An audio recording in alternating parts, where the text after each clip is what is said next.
All right, go ahead and hear it. Now recording. All right, that's the insurance. Everybody say something. Oh, Everybody say something. Hello. I got that Alright. in the video.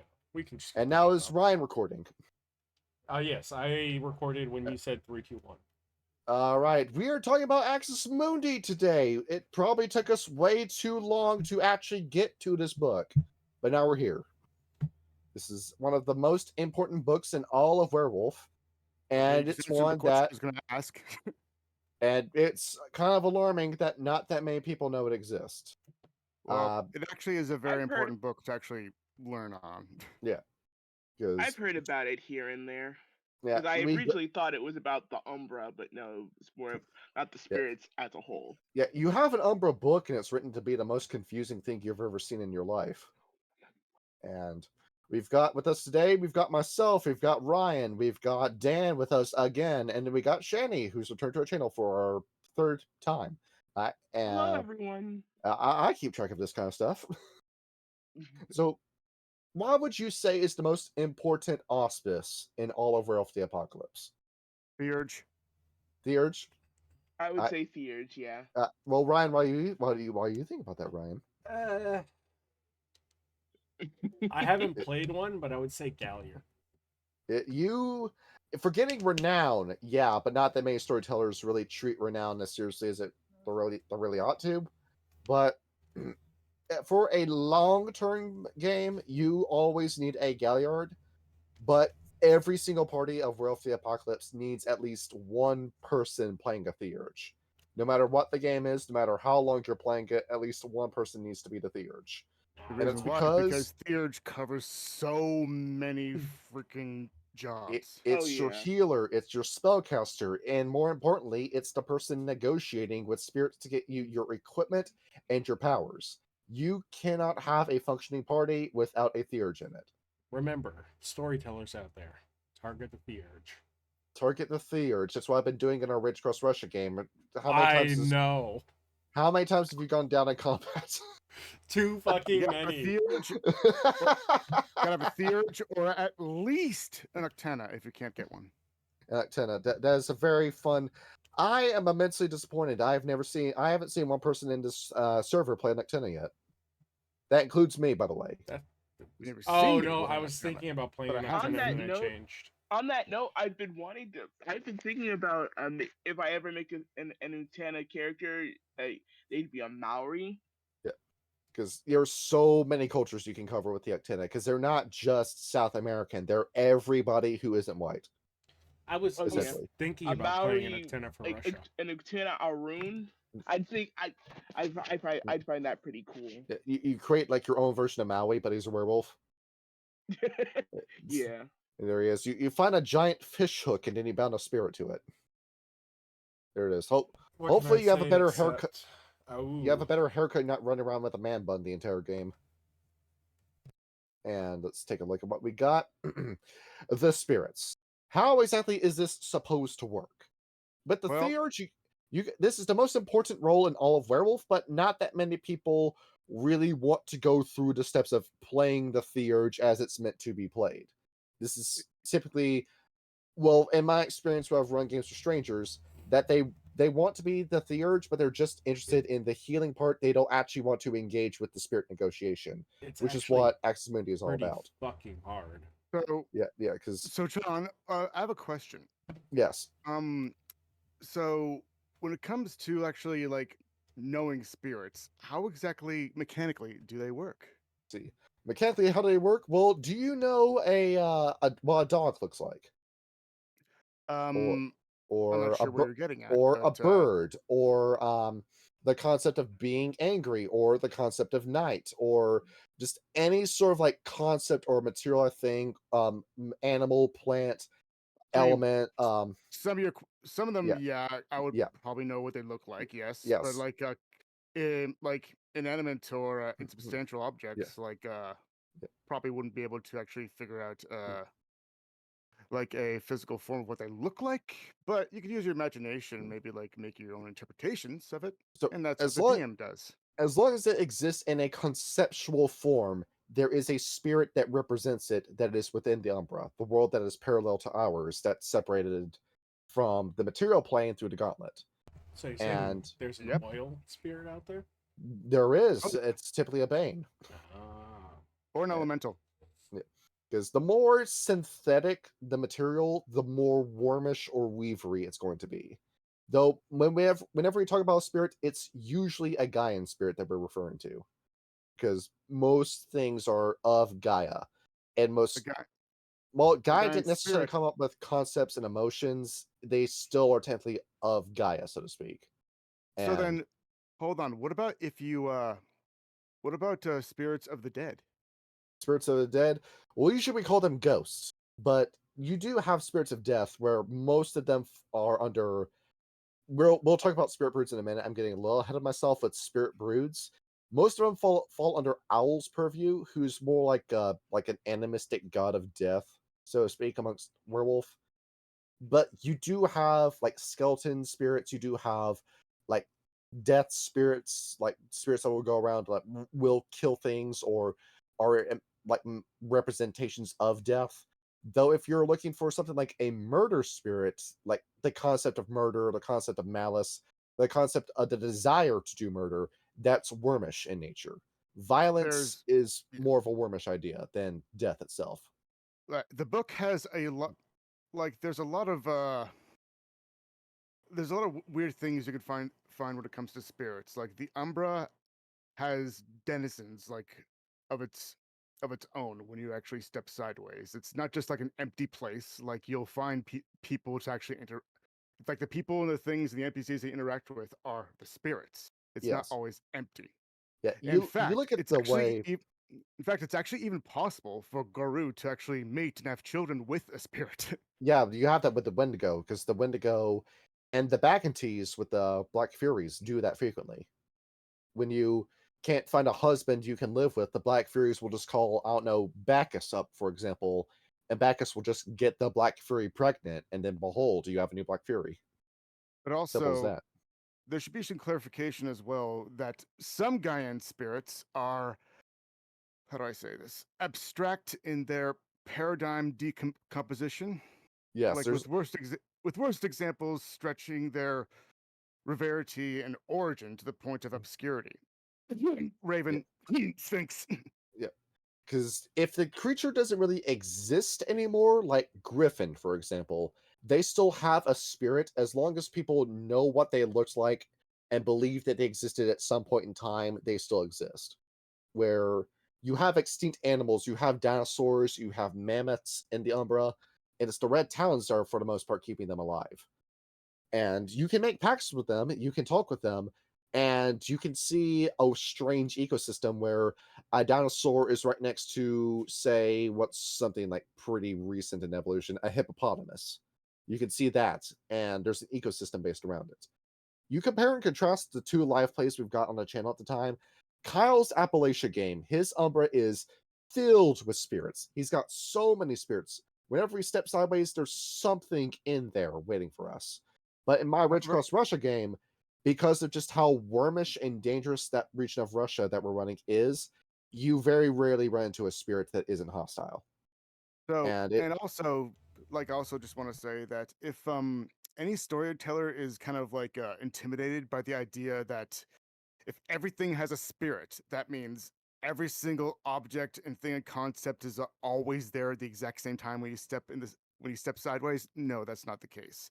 Yeah. Like the ground that you step on, yes, it has a spirit, but that doesn't mean that it's always like there floating around when you're actually in the penumbra, because in fact, a lot of inanimate spirits usually are just in slumber. Yeah. And you, if you want to speak to them, you kind of just have to wake them up. Yeah, you have to. If you want to make a pact with, say, Fifth Avenue in New York, you have to go over to it. You have to perform a rite or give it some gnosis to wake the spirit up, and then some like man in the road will rise out of the street and then form a pact with you, or will give you some sort of favor. Because the book, there's a whole religious aspect to this too, where animism, the not really pagan belief. It's kind of sort of secular, kind of sort of spiritual. Animism is in like a weird category in of its own for me when it comes to religion. But it's the belief that objects, places, and creatures all possess a distinct spiritual essence. That everything is alive, so to speak. And by understanding your place and everything, understanding the spirits, you can become one with the world.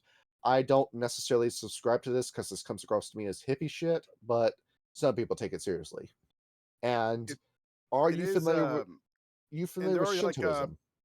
And there are religions that also, sorry, again, just there are religions that take aspects of it, like animism, and apply it to their, and it's applied to the religion, but they all, I don't think there's actually one religion that that categorizes all of the not necessarily, no. animism. You do have shamanism, which is technically what your theurgy is. It might as well just be called the shaman, but you pretty much are just go along with the whole one is all is one kind of mentality with the spirit world.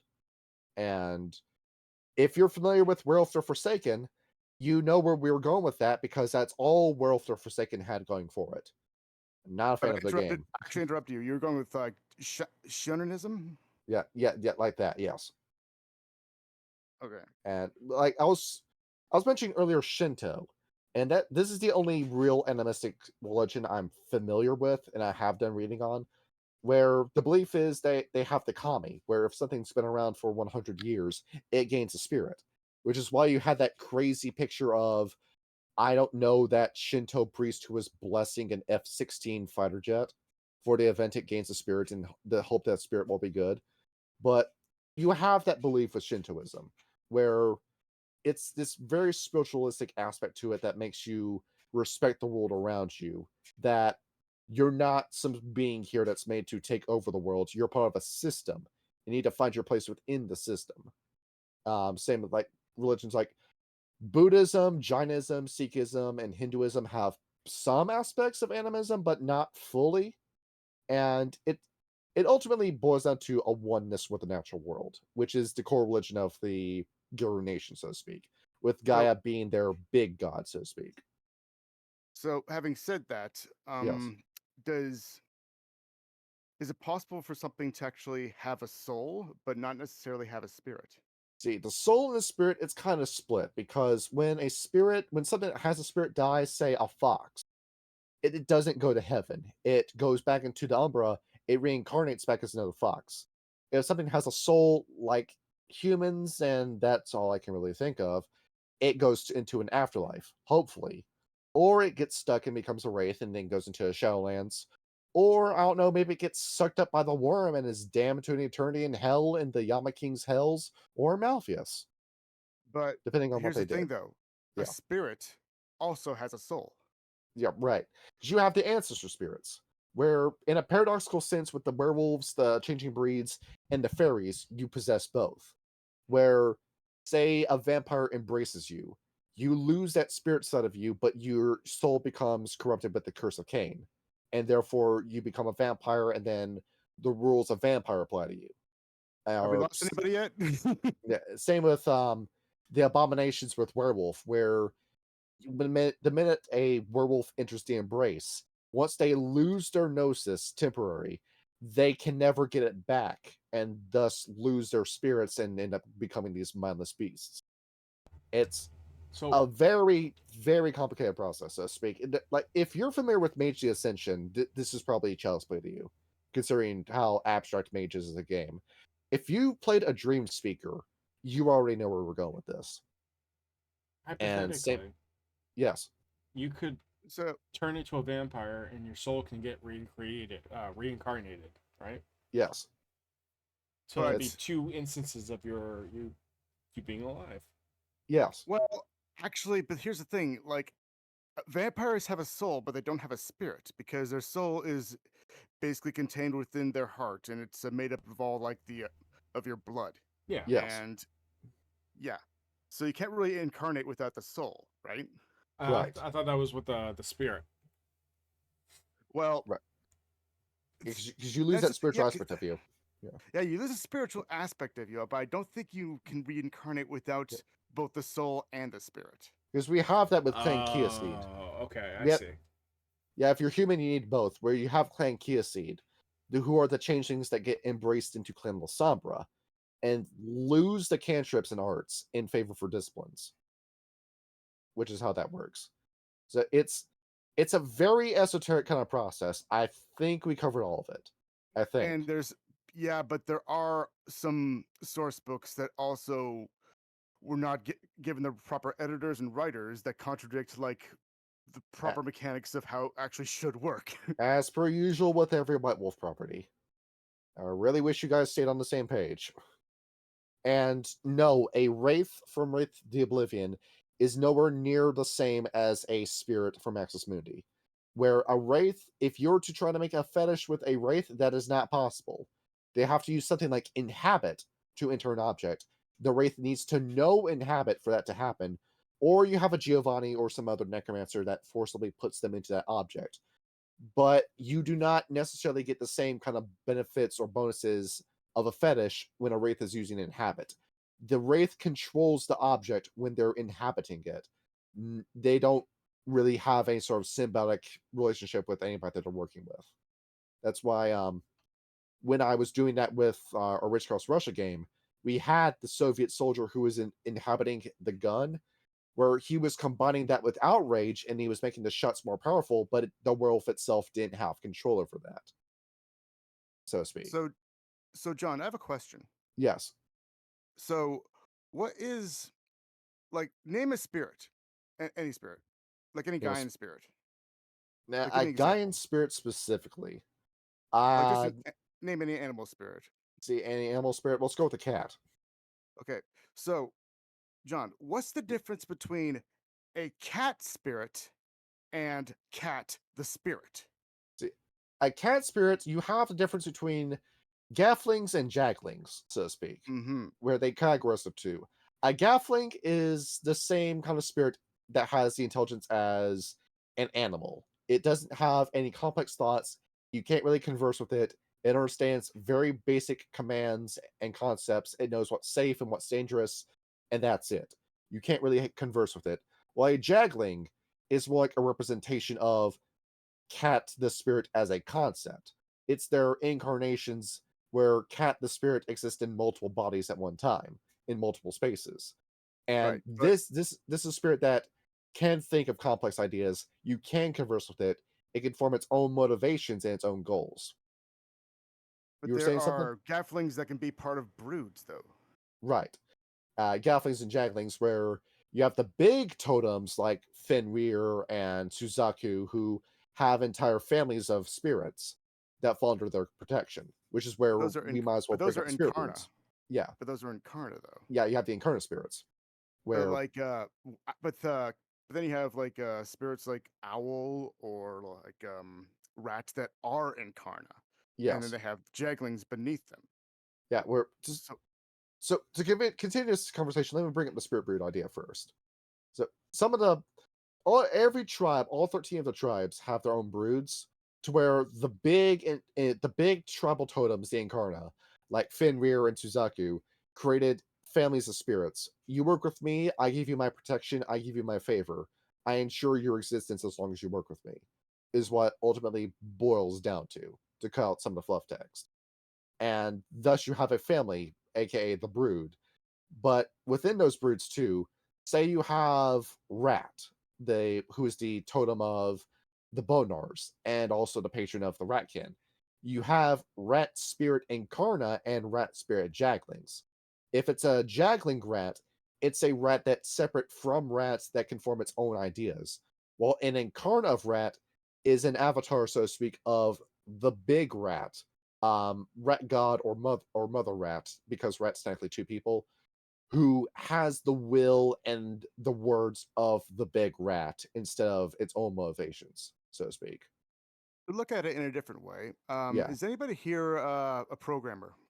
Or like that'll be a very good time for Kyle to be here. Right? Yeah, he has a master's in computer science. Yeah, I know. But like, okay, so then to put it a different way, here's a question. Is a square a rectangle?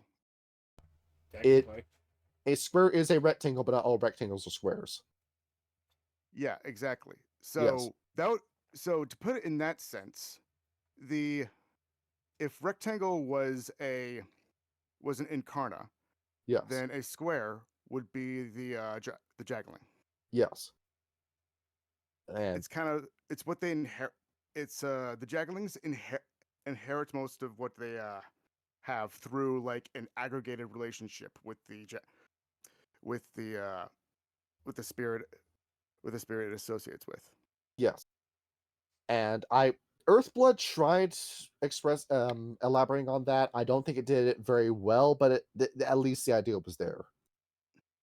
And see what else besides the Incarna. You do have super powerful spirits called the Incarna, where we probably should have done Rage Across Heaven after Axis Mundi, but if you remember the Celestial Spirits, you occasionally have one spirit that is exponentially stronger than all the others. And that will be an Incarna spirit, where they're kind of, sort of a demigod, kind of, sort of. They have the power of one, but they can only really exist in the Umbra. They can have they can kind of sort of have manifestations and avatars in the material plane, but they can't really do much without the intervention of their followers. Where, say, when a dream speaker is casting a spell that involves a spirit, the spirit can assist with the spell, but the spirit can't linger around after that spell's been cast, if that makes any sense. Where in the Umbra, you might as well be a god walking around that can shoot lightning and heal and raise the dead. But in the material plane, you can't do much of anything. Yeah, and most Incarna are so powerful that you actually can't really see their actual true form because it's similar to the Celestials. Like if you see an Incarna, you have to be strong enough to take it. Yeah, but you can't just walk up to, say, Mitanu in his house on Mercury and have a conversation with Mitanu. Your mind is gonna break if you do that. And what else is there? Should we also mention true names? Where every spirit has a true name. It's whatever the universe itself decree that its name is going to be. If you know that name, you pretty much have complete control over the spirit once you know that. And this is why that, like, groups like, say, the Dream Speakers and the Order of Hermes are super fucking strong, because they can have power over true names. And if you remember, we just did our episode on the Henge Yokai, the Name Breakers, I believe they were called, who can just speak the true name of a boulder and then cause the boulder to just explode like a bomb. That's what the power of the true name involves. So where is Dan my true name? Not necessarily. That's the name that was given to you. Your spirit itself has a name printed, so to speak, within it. Okay. And if somebody knows that name, then they have complete control over you. Interesting. Yeah, kind of like think. So when I think of this, I think of Aragon. Yes. And but Aragon is the name that was given to him. No, I meant like the series itself. They have a set of true names, and if you know that name, you control. Oh, right. Yeah. Oh, right. I never read the books. So say that there's only two other examples I can think of this. Like make an analogy. Dan, you don't know 40K, but in Warhammer 40K, there's demons in it that have that all of them have names. If you know that demon's name and you speak it out loud, the demon locks up, and then you can kill it. That's that's the easiest way you can destroy them. And so are all names unique? For the most part, yes. All right. So I guess you could say that they're all just that your true name is just your unique identifier. Yeah, that it's was given your to you serial by number. that was given to you by whatever creator made you, or The, something the, like only, that. the only other example I can think of is in JoJo's Bizarre Adventure in Part 6, where they introduced magic, that Dio Brando inscribes 14 words in his soul that need to be spoken in the correct sequence in order for him to identify that you know him on a deep level. I think I'll leave it there so I don't spoil Part 6. I think the better example would be is that your true name is like your serial number. Yes. For your car. You know? Yeah, that's how you know it. And you can't foul this off. You can't do that. You have this name forever. And even when you reincarnate, even when you go to heaven, you still have this name. Oh, really? Yes. Where once you have it, you have it. You don't lose it until, say, the big crunch and second big bang where everything resets. So, having said that, though, yes. What about spirits that have transformed themselves and they're no longer the same thing as what they were before? Like, for example, Lucifer and Satan, or Anakin Skywalker and Darth Vader, or the true name still applies to them if you do that. You can change your moniker, you can change what people call you, but you still can't change who you are. You can't take the stripes off a tiger, so to speak. To be fair, Anakin and Darth Vader was a bad example because Anakin was always still there, even though he was Darth Vader. Yeah, it's like is true actually. It's like the whole thing, like you like the question that Planescape Torment asked: what can change the nature of a man? And fundamentally, the answer is nothing. You're still who you are, no matter what. Your demeanor itself can change, but what you act on the outside can change. But the actions you did in the past, you can never truly escape the past. You can't kill the past. You are who you are forever. Yeah. Yeah. Now, what about clones? Clones. See, well, the clone, that was essentially create a new spirit altogether. And if you have the power to do so, where it's not like DNA or Pentex, where they have the werewolves, they're just husks that don't really have a spirit, and when they die, well, that's it. It's just rotten meat by that point. If you were to duplicate a spirit, it would have its own serial number attached to it. Interesting. Yeah, and there it is. We're almost making a mage video. See. Let's see what else is there. I think that's enough on true names for now until we talk about changing to dreaming. Spirit taboos. All of these spirits have something that they will not do no matter how much you ask them to. As in, you can't even force them to do this, they will not do it. Or if you form a pact with them, if you break this, if you do that taboo, then your favor with that spirit is immediately lost. Although, what happens when a spirit actually is tricked into actually breaking its taboo? See if you're familiar with this. Reading this over one more time, make sure I give you the right thing. See, this will essentially make your pact null and void in the purpose of forming a pact with the spirit, so to speak. Or if a spirit's forced into breaking that taboo, once again the pact is broken. Well, it also says that it goes into slumber or is destroyed, apparently. Right, you end up going into slumber at best or destruction at worst. Yeah, I'm looking more at this like a transactional point of view. Just because I've been reading all the taboos of like the spirits I've been reading over, and apparently like have been instances where they have been tricked into breaking their taboos. This is why I call you and Wrap Right On for these episodes, because you fact check me on this stuff. And looking at this, personal packs. So let's go ahead and let's talk about how you actually make the exchange with the spirit. Chimiage. The chimiage or tribute, which is just the easier word to really say.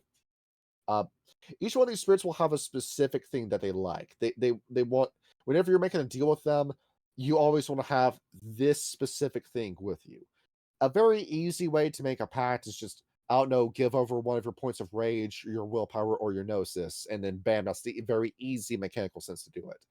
But if you really want to play this out, if you want to be more creative, have more fun with it, you want to take the theurge super seriously, you go out and you find this stuff, you collect the stuff, you learn the rite, you learn what you're supposed to say, you contact the spirit, then you come to them with this tribute, with this sacrifice, and then you can begin the negotiation. That's what you're supposed to do, but not every storyteller really has the time or the patience to do that. It's true. And sometimes you have a storyteller that's not very good. It's things like that that are reserved for like special instances where like if you're not part of if you're trying to call or summon a spirit themselves, yes, to ask for a favor that doesn't involve them actually being a totem, for yes, example, that because would be like a instance, I guess you would say. Fox that we play World Darkness with on Fridays, and he's of the opinion that Werewolf is a combat only game. It's impossible to have an all conversation game with Werewolf. But Axis Mundi is No. my evidence against that point, because you can have a game that's entirely based around spirit communion. You can do Yeah. that with a Chronicle, and he hasn't been there's watching our videos, has he? no, he does not. He's a shut-in. And with Axis Mundi, it goes into detail about here's the certain spirits, here's how you maintain favor with them over a long period of time, and here's how you can run a chronicle based around them if you so choose, along with details and hints as to how you can make these spirits long-running NPCs in your games. And it's a good book to have. This is why I say that Axis Mundi is a super important book to have. And what else? Well, Well, I have a what is the question, spirit? What? actually. What? So, if I'm in the Umbra, if I'm a werewolf in the Umbra, Yes. and I see a human on the outside, because Yes. because if I'm correct, when you're in the Umbra, um, you see like everything in reflection of the material world. So when you see a person like appear in the spirit world in reflection, it's usually like their spirit that you're actually seeing. Yes. Right. So Yeah. my question is, if you use spirit speech on a human spirit that's alive and walking, do they share the exact memories that and experience the same interaction that they do on the material world? Well, yeah, that's an ancestor spirit, or It's an ancestor spirit. yeah, Oh, okay. yeah, So that's the that'll answer is apply. no. Yeah, So they don't know. yeah, yeah. That's interesting. And if you're to have a conversation with that spirit, it would be something along the lines of, say, you believe you're daydreaming, or those thoughts where you think, well, where'd that thought come from, or you have something like an out of body experience. So that's what those would be, or it could be narcolepsy, depending on how you experience it. Where I see. I feel like this is one of those ideas that you have liberty with it. You can play around with this idea. And what else is there? Violating breaking pacts. Let's talk about curse. You want to get cursed? Where, say, if you break the pact and it's your fault you broke it, if you offend the spirit, if you attack the spirit, or any sort of reason why the spirit wouldn't like you, they can put a curse on you. And you can get creative as you want with these curses. There's not necessarily a list of curses in this book, so you come up with what it is, but make it in relation to the spirit itself. You mean So curse the children? yeah, if I'm a cat spirit and I curse you, I can have it be that, I don't know, I make you super allergic to cats, or I cause you to have a fox frenzy when a cat gets too close to you, something like that. Or the more abstract spirits, like, say, the misshapen, where that's a childlike Gaia spirit, where you begin to have the same sort of deformities as Nosferatu after you offend the misshapen spirit and he curses you. Is there a That kind of list spirit. of curses in the book, for at least I for wish there was. examples? There's not. That's a shame. Yeah, where it's ultimately up to the storyteller to decide. Where I kind of like that. There's moments where the White Wolves raised their hands up in the air and said, "I just figure it out yourself. We're not going to bother to write it." But this one, I think, yeah, leave this up to the storyteller to decide how they curse you. Shannon, you have an idea? What What? spirit? Which would be worse, being cursed by a spirit or being cursed by a wraith? It Oh, depends. yeah, or wraith, you just gotta call a member of your Giovanni, your local Giovanni, and they can fix that part for you. Those New York Italians will set you right as rain. But with a the obvious answer is being cursed by a wraith. Being cursed by a spirit, there's ways you can lift the curse. Well, I don't know, just make a deal with the spirit. What do I have to do to get this curse pulled off me? It's as simple as that. Right. There we Because I go. remember I was going through the book. I remember reading this one part about a bone gnar who wronged a rat jackling. He didn't do Yes. what the what the jackling asked of him, and he got either maimed or eaten by rats. Yeah. Sometimes sometimes a spirit can just come up and kill you. Easy as Yeah. that. It's And either mild inconvenience or murder. There's no in between. yeah, From what I caught. yeah. Well, usually you just have to negotiate with the spirit as a means of getting this curse pulled off of you at the end of the day. Right. But like curses vary from strength and power, and also the people who actually afflict the curse. And whether it's a wraith or a spirit, the strength of them also will affect the strength of the curse as well. Yeah. And speaking of spirit levels, what does a spirit necessarily want? Well, usually it's strength and it's power. They want to be venerated. They want favor sent their way. They want you to pump them full of spirit energy. They want power. It's a very easy way to get on the spirit's good side. Well, not all of them, I think, because if what you say is true that all spirits want power, then how come some spirits like voluntarily make themselves appear less powerful than what they actually are? Yeah, what I said was like a generalization. Like not every spirit's gonna ask you for that. Like unicorns brood aren't filled with sycophants, for example. But usually the wraith wants you to scratch their nuts before you scratch theirs. But no, well, you scratch my back before I scratch yours. That's something I should have said instead. And essentially, you have spirit levels, so to speak, where it's, if I'm right, 1 through 5. And the more venerated the spirit is, the higher they raise the power.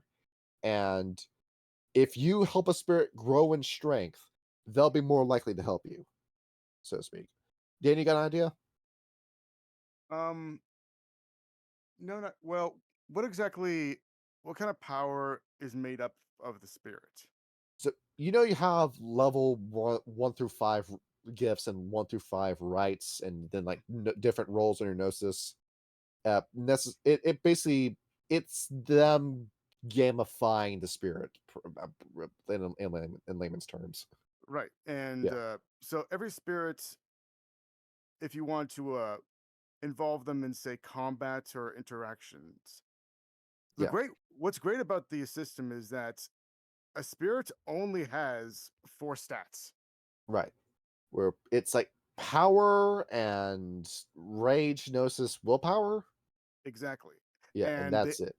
And each stat is used based on whatever role you want to use. So, for example, rage is your damage, I believe, and willpower is your defense or your dodge, and gnosis is to use any kind of magical abilities. Yes. And also willpower is to use any skills as well. Yes. I believe. It is. Where same thing when you're doing contested willpower rolls, you always want to have your creatures carry a willpower stat. Now, and a spirit's power is actually equivalent to its health bar. Yeah, where the power, if you're looking at power and you're confused about that, just remove the 0. That's how many levels of health they usually have. And I would not give them a wound penalty because a spirit goes down in combat very quickly. So I just won't worry about that. I usually find them kind of difficult to take down because if a spirit has like a lot of power, they can soak and if they have they can soak damage very easily because especially if they have a very high willpower. Yeah, because was like the power like kind of sort of equates to their soak die as well, right? Or is that the willpower? No, the willpower is a soak die. The power is just their health. If they All right, have got it. Okay, I was confused about that. And if they have and if their health is 50, and if you if you don't like round it down to like a 5, then the combat is going to be going on for a very, very long time.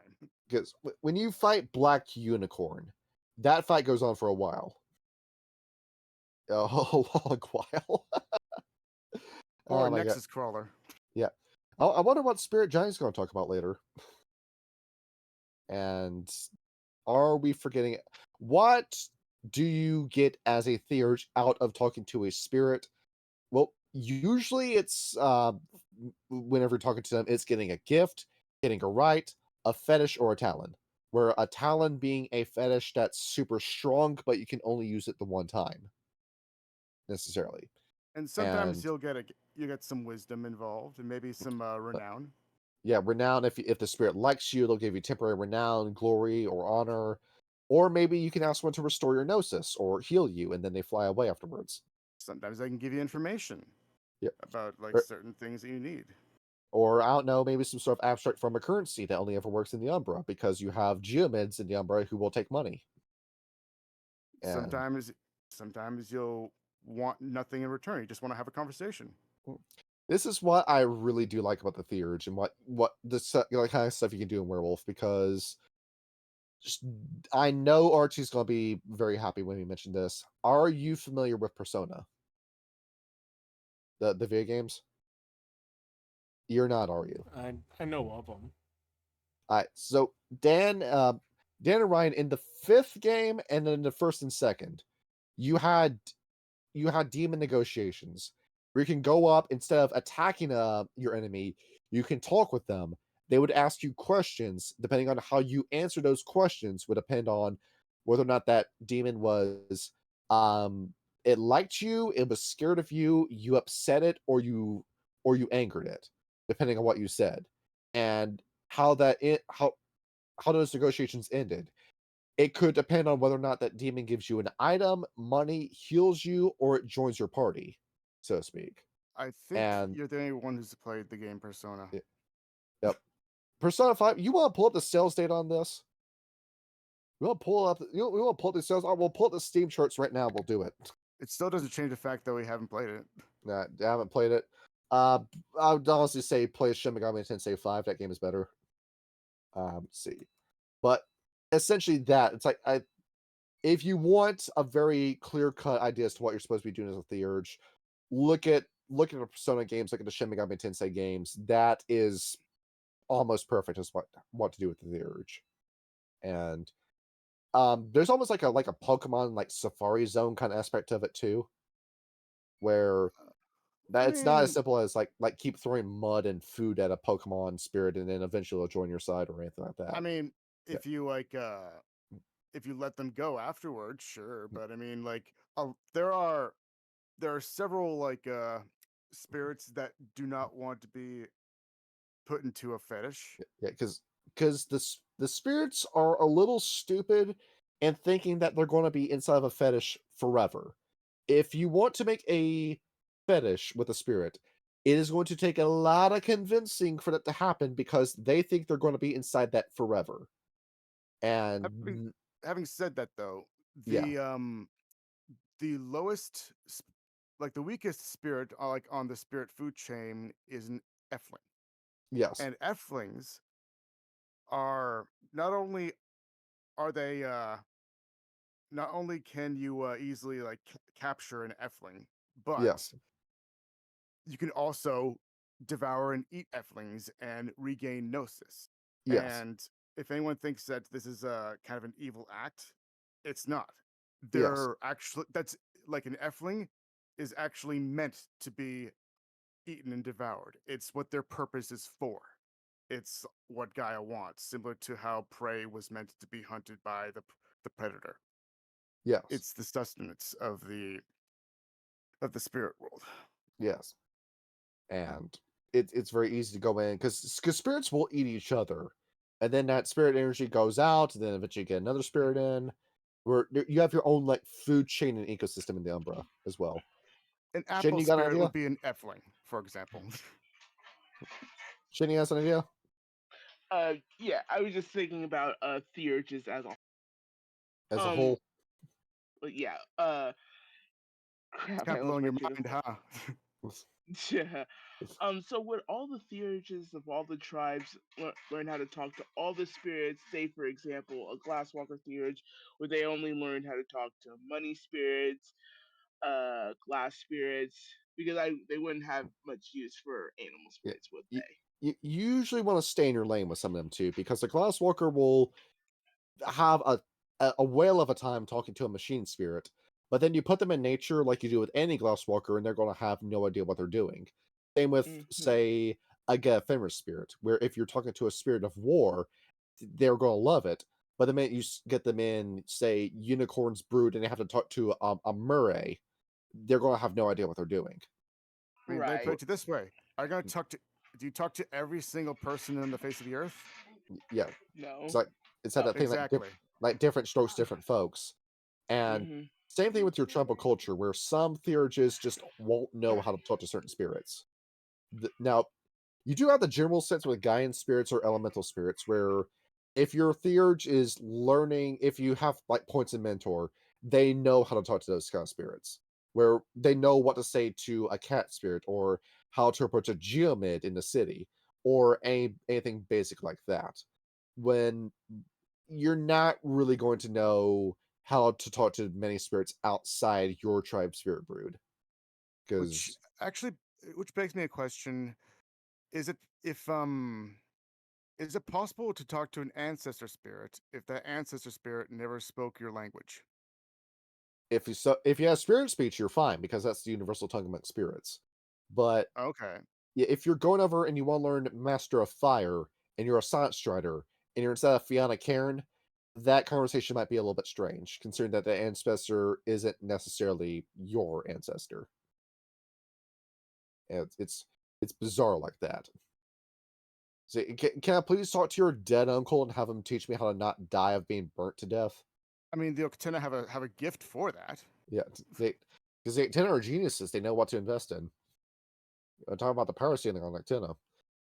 And with the fetish, the spirit is released when the fetish is broken, or if you want to dispel the fetish, you want to the rite of binding. I believe that's what it's called, which is the art of the ritual you have to do to form a fetish. You have to spend a permanent point of gnosis in order to make a fetish or a talon.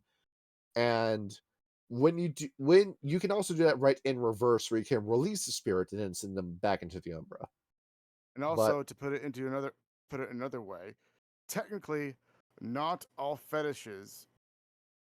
spirits in a fetish are there forever. And this is true because the apocalypse. Nothing lasts forever. Yeah, you're eventually going to lose this. Yeah. Now you do have stuff like, what is it? You lose it or it gets broken. Because you do have the Gefenmer super hammers and the super spears. I'm forgetting what their actual names are, but there are these the Iron Hammer and the Jarl Hammer. I think they're the spears called not Gleipnir, but I forgot what the spear is called. Yeah. And same thing with the Fiana having the Galebolg spear, that you have super ancient fetishes that are really strong because they've got really high level spirits inside of them. Those you want to hang on to, where it seems like the older the spirit and the stronger the spirit, the less likely they will be released upon the end of the mission. So having said that, some spirits can be very patient when they want to be, when it comes to actually hanging out and sitting in their fetish. Yeah, thank you, Ryan. The bamboo spear. I think the Stargazers had something like that. And talons are one-time use, right? Yeah, one done. Oh yeah, like Bane arrows. Yeah, that, and when we were doing Rage Across New York, Snooter's stuffed rabbit, that you just had to tear open and then behold, it filled an entire room with stuffing. That kind of stuff.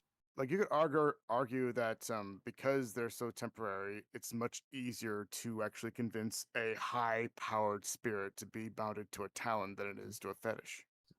You have a glass orca that wants to make an EMP with a spirit. It'll be very easy to convince them to make an EMP spirit into a talon, than say bind them to a minigun where they have no idea how long they'll be inside of it.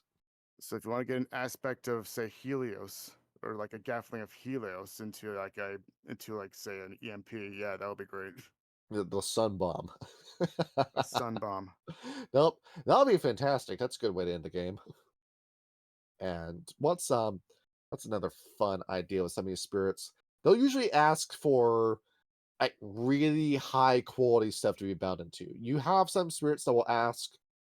There's one I've got listed later on that wants whatever they're bound in to be decorated with seashells and stones. Where if you come up to a spirit with, say, a handgun. Like we'll take like a Colt M1911 for example. You can't just buy one at a store and expect a spirit to immediately inhabit it. You've got to customize it. You've got to have the plates on it. You've got to have it well polished, well kept. That gun has to have shot and killed somebody in the past before you can convince the spirit to jump inside of it. Because after all, if you're buying a home and you're going to be in that home for the rest of your foreseeable life, you don't just want to buy a shack or some sort of slum. You want a nice house to live in. Yeah, and the more pretentious the spirit is, the more rhinestones you kind of need to put onto the thing. Like Ryan, you're moving to Boston, Massachusetts. Do you want to just live in any old house, or do you want to live in the same house that I don't know Alexander Hamilton lived in? That kind of stuff. I want to live on the streets. There it is. He's a boner by nature. We asked the wrong man this question. Yes. And I think we've covered all the bases. We've been talking about this specific thing for an hour. I think that's it. And actually, just to add on to that, I think sometimes if a spirit is very, very powerful, I think they would probably want to be bound to a specific object, and because that object is like unique in its own right. Like there's no other object like that in the world. So say for example, Eiffel Tower being a bad example, but what other like small objects are there in the world, like the multi-cell or something like that? Like the Spear of Gungnir, where that was the spear that Odin had, and the Fenris took it and then made it into a fetish. Where that's got a lot of historical importance to it, and it looks like the Spear of Gungnir. You can't mistake it for anything else. Or the Mona Lisa. Same thing like that. Yes. Or the you said that I'm thinking about Looney Tunes Back in Action with the Heart of Diamonds card.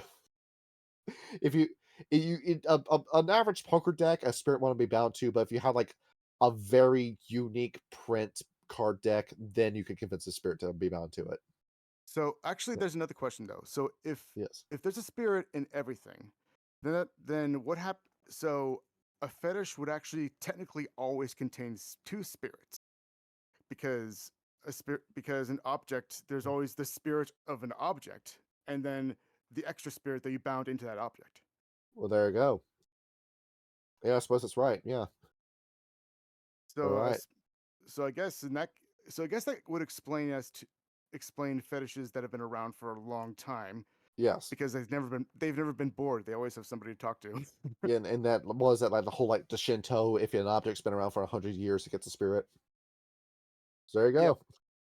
We just could one in with all these computers that Technocracy has.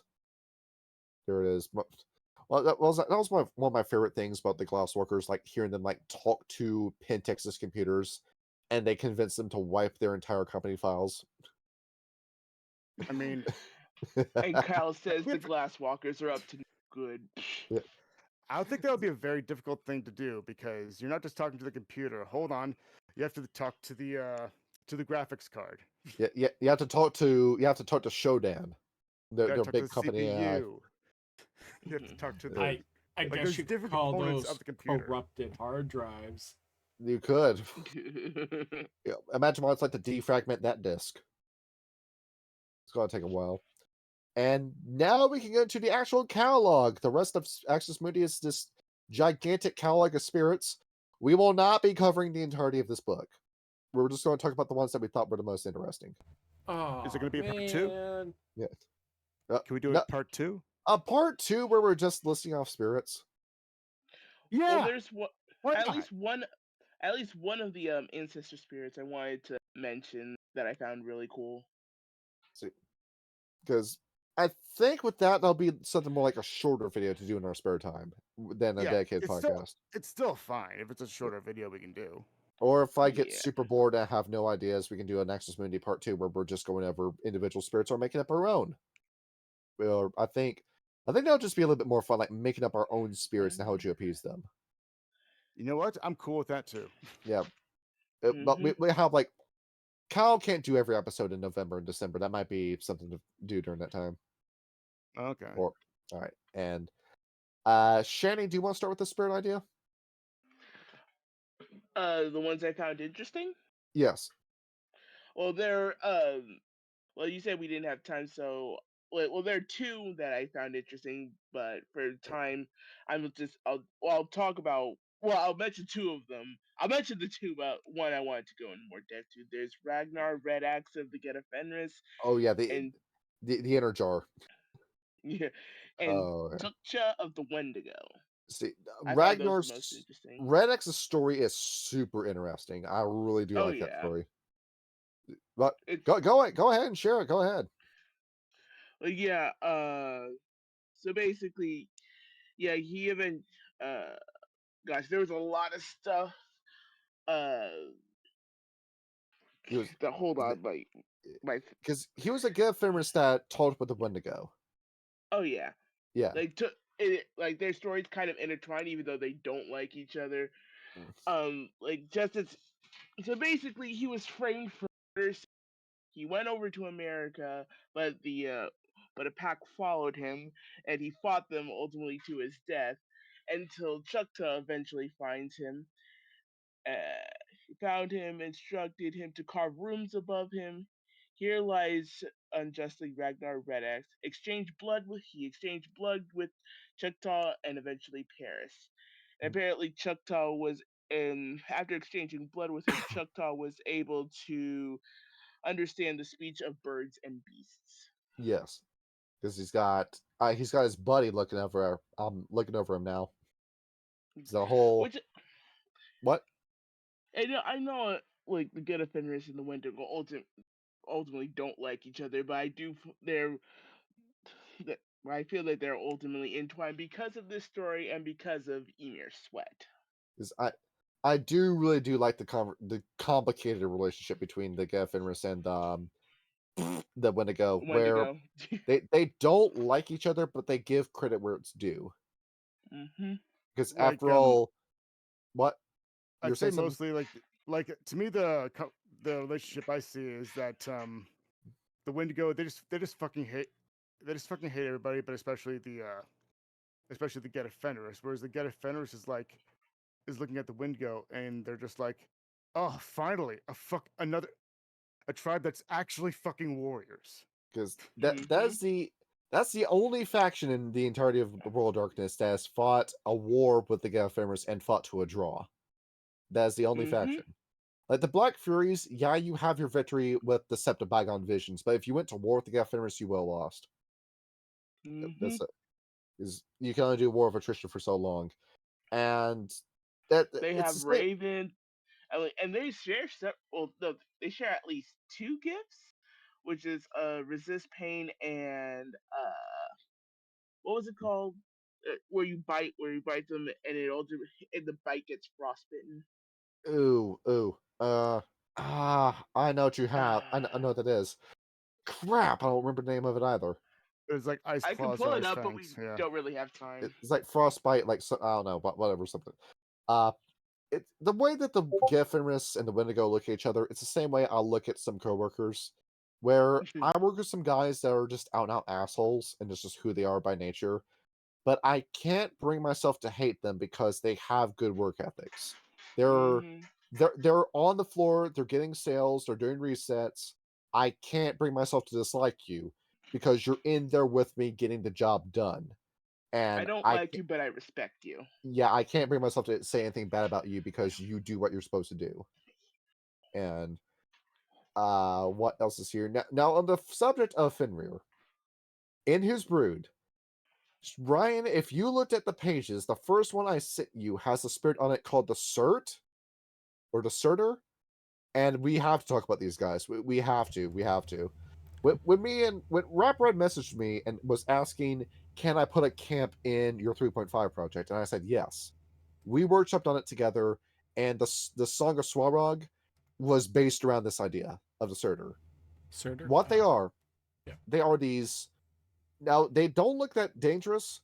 They only have a power rating of 4, but they have 8 points of willpower. That's 8 dice they're soaking with when you attack them. Surtur, Surtur. Now you remember That's Norse a power myth? Of 40. Yeah, a power of 40, but it's only 4 levels of health, but that's 8 dice they're soaking with.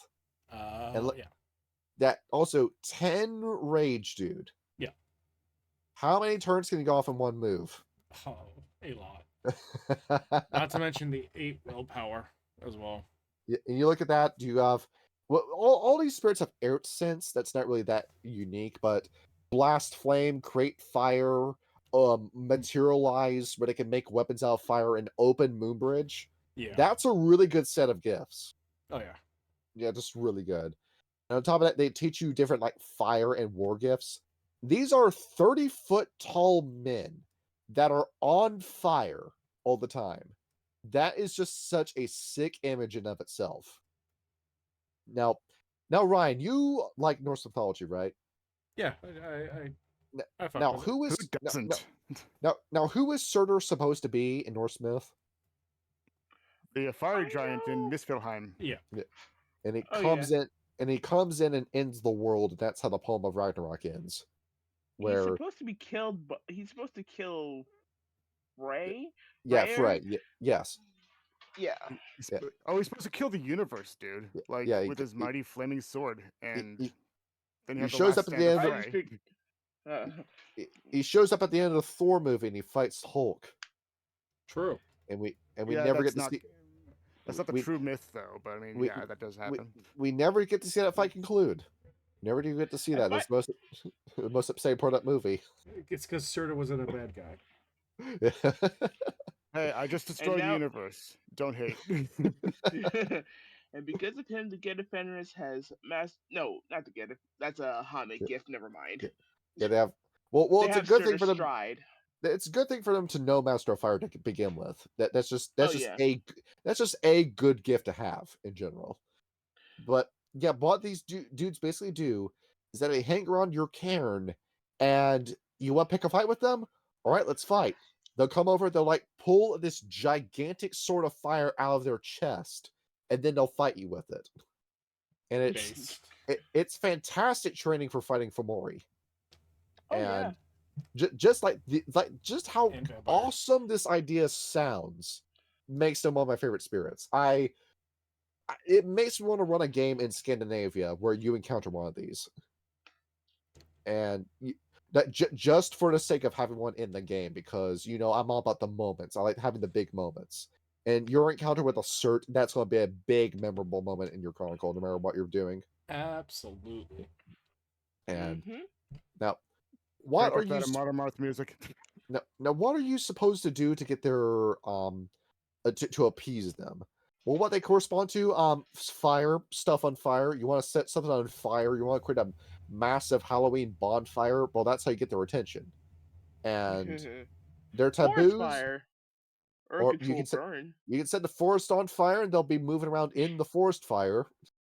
And just saying, well, this is cool. Burn a couple of What would happen if you blew the horn of Heimdall? Well, they'll get their attention. They'll summon all of them to your current location. You blew the horn. What's the deal? And what fireworks? Could you summon them with fireworks? You could 4th of July, but I don't think there's any certs in America though. Yeah. You gotta go over. What is it like? You gotta find a way to celebrate Chinese New Year in England, I guess. And if it's your birthday, and if you close your eyes and make a wish and blow out the candles, can you wish for Surtur? You say, "Dear Jesus, I wish a giant man made out of fire would come visit me," and then he does. Imagine waking up in the middle of the night and there's a man on fire in your room. Like, I've come to your response. Well, you remember like the beginning of BFG where the giant reaches in and abducts the kid? Big fucking giant. Never saw that movie, but I haven't either.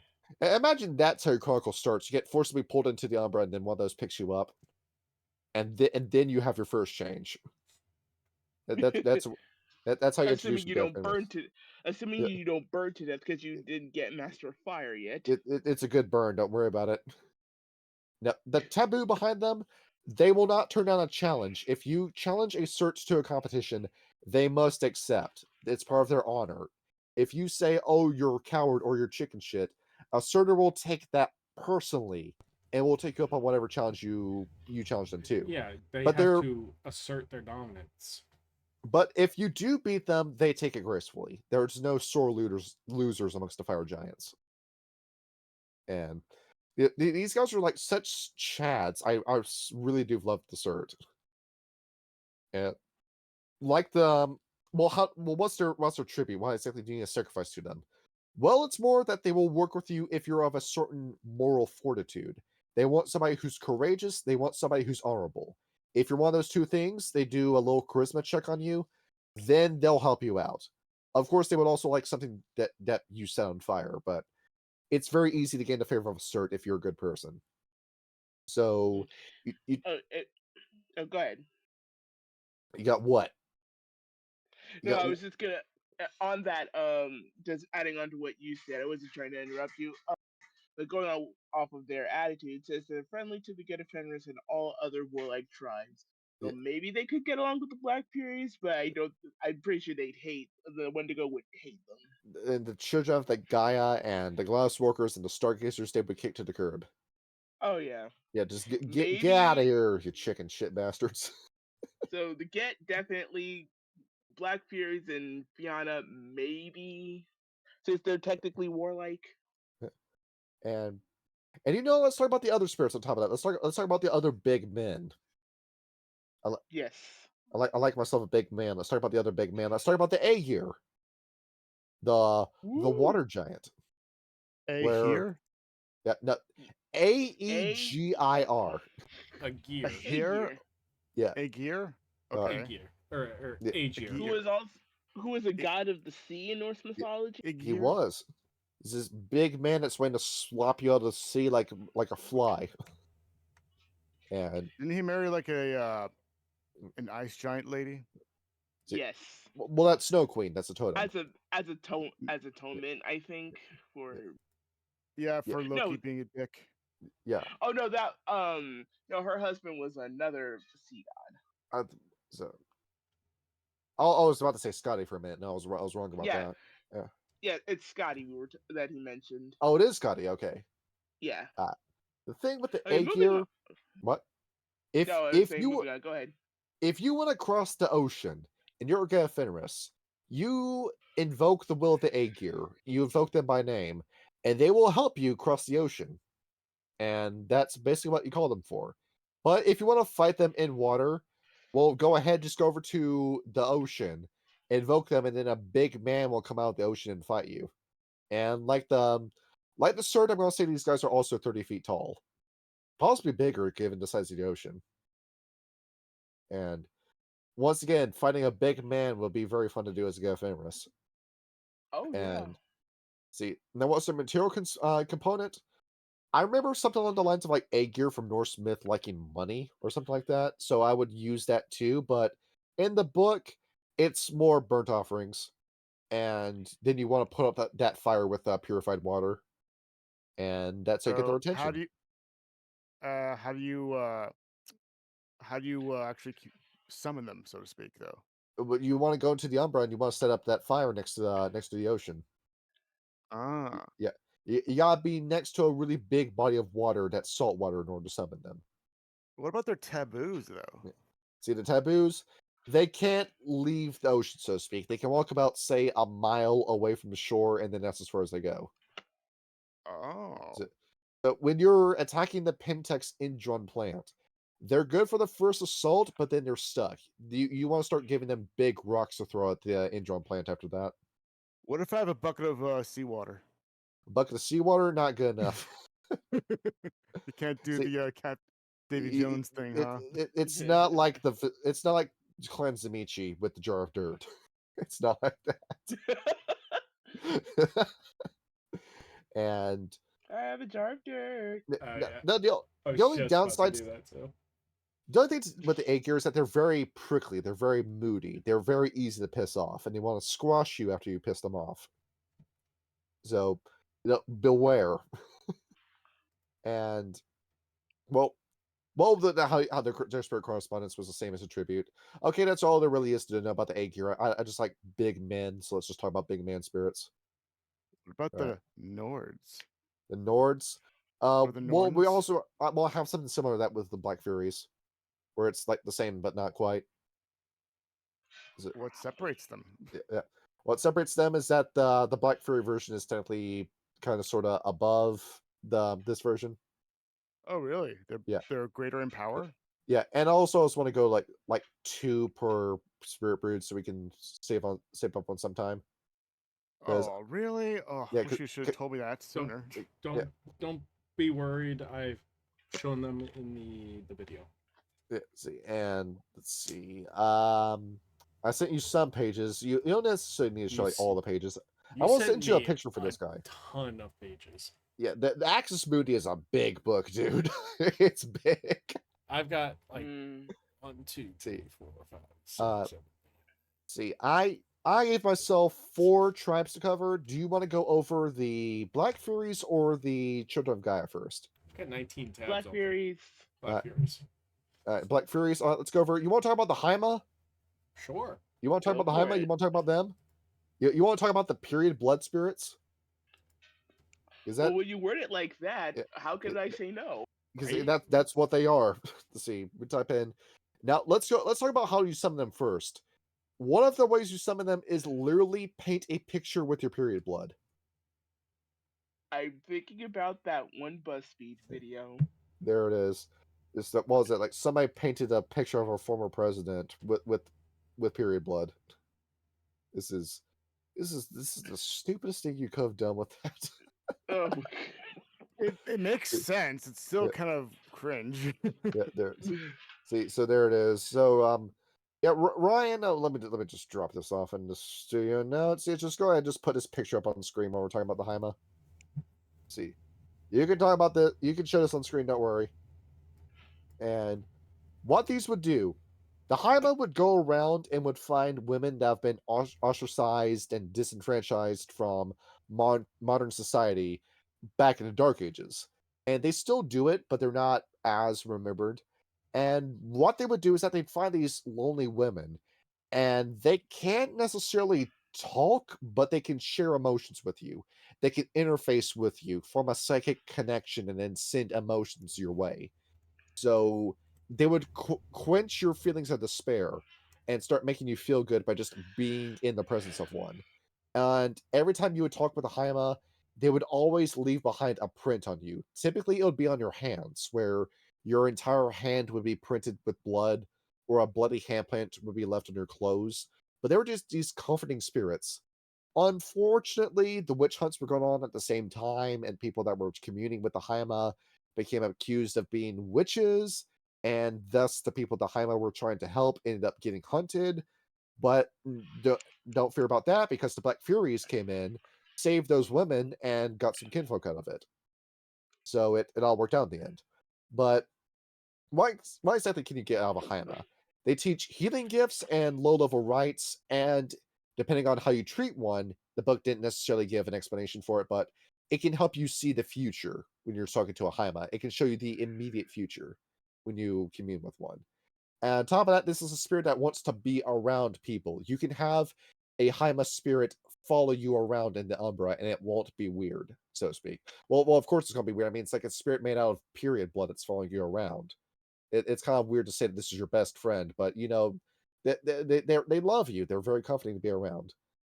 And what can you form with them? You can make a fetish with these guys, these girls, but it's not very strong. You want to make a talon with them instead. And the 3 that you can make with them are very weird. You can mix them in with your lotion or oil. You can put them inside of your menstrual pads and tampons, or you mix them into your yeast and make bread with them and then eat that bread. You rub it on your roast. Yes. Mix it with your coffee and spread it on your toast. That's what. If you were asked to eat bread that had period blood in it, would you do it? Absolutely not. Yeah, you get some sort of disease from doing that. Solid no from me. But with the Haima, if you eat that bread, it will either heal you or it will give you gnosis back if you do that. And some girls name their periods, so I guess they're naming their Heimdall. That's how you get the Haima true names. And oh my god, it's also very easy to get these guys attention, because you just need to be respectful to them and be respectable, and then they will help you. And that's really all there is to them. All right, now let's talk about the Norns, but better. Let's talk about the Triptych. Now, there is a meme and a trope called the Three Faces of Eve, and this is the maiden, the no, I'm getting this wrong. It's the child, the maiden, and the crone, respectively.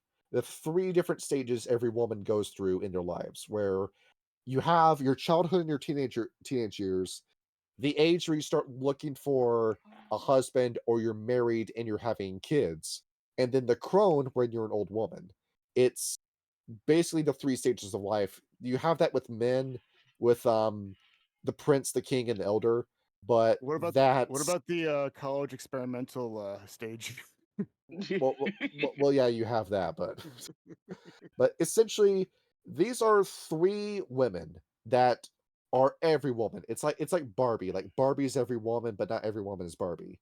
And the triptych will always appear whenever things about to really go down. And just like the crones of, say, Greek mythology, they all see the future. They're all masters of divination. They can show you, like the immediate future or stuff that's going to happen like way off in the future, so to speak. Shannon, you've seen Hercules, right? I have. Yeah.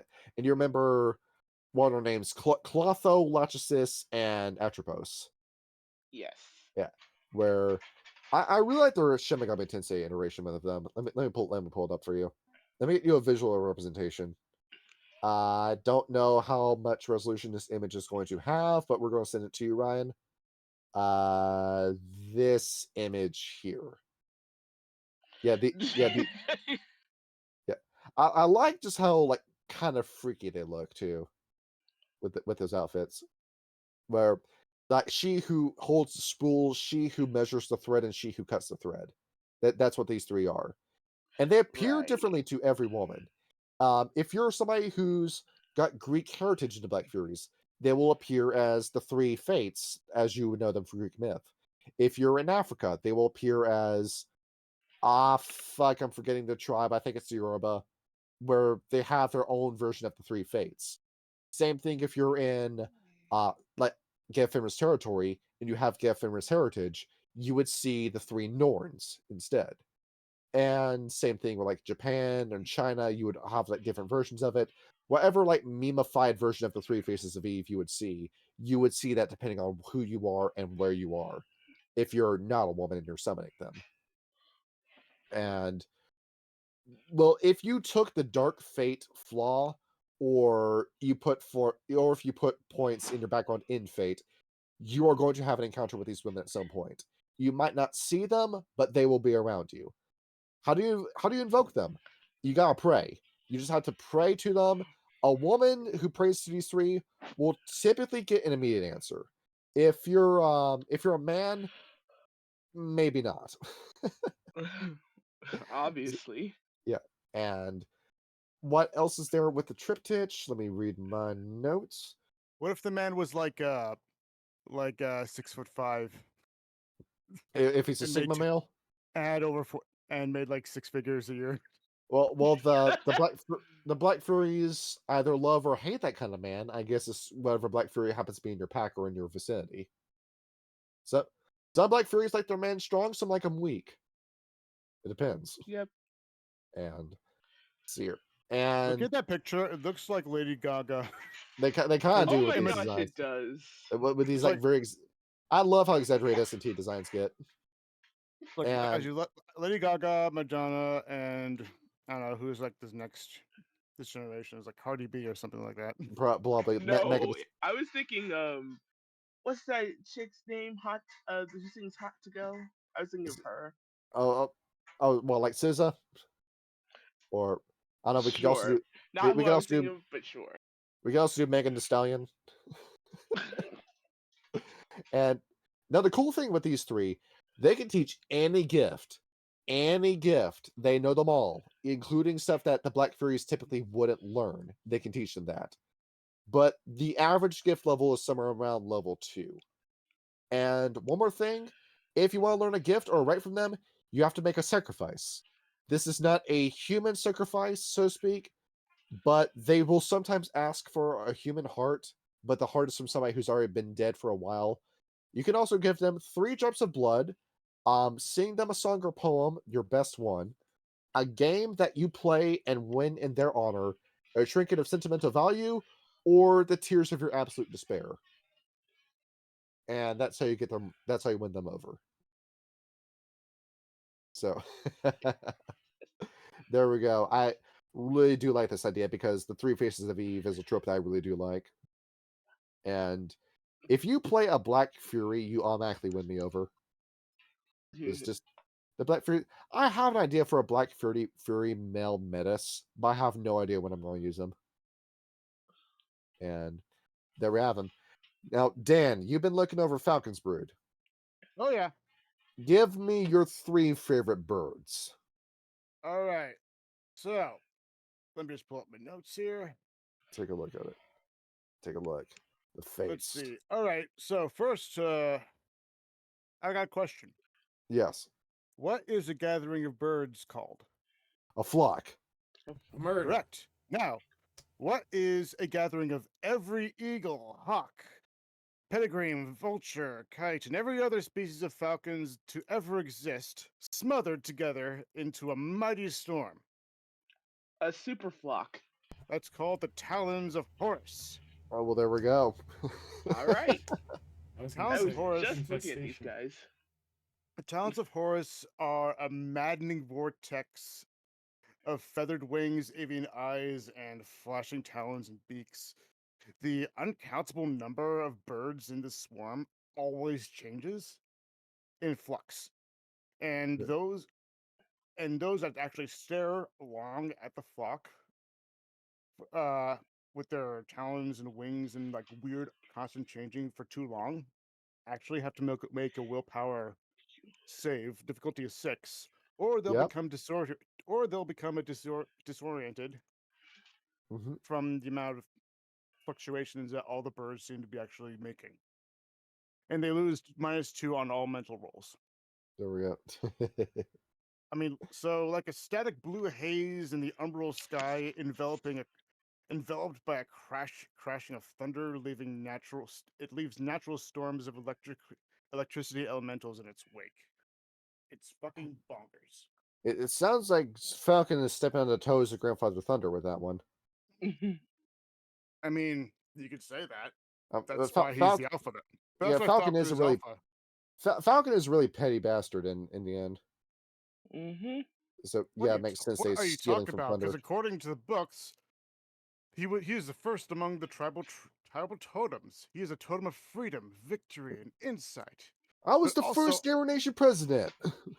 But also honor and respect, and usually reacts poorly to anyone with permanent honor less than that of 2. Sure. I'm Falcon. I invented a hula hoop. That's who I am. Did all this shit. Like Return of the Box Spring. Falcon, he hates the worm. No other totem hates the worm more than Falcon. I did a tremendous job leading the Silver Fangs. Nobody's done a better job leading the Silver Fangs than me. I battled my way through the worm's heart, and I've never forgotten the subjugation. I killed 50 men. The worm has enslaved many of my brood for centuries, and even now still wanders the spiritual realms as powerful banes. Speed, power, knowledge. These are the primary realms of me, Falcon. His brood, powerful warriors. In their own right, with strong connection to Helios, of course. We need energy, we need strategy, and to be honest, this tribe is fucking stupid. It's the whole thing with Falcon. You gotta love this bastard. So, like, so let's see, with,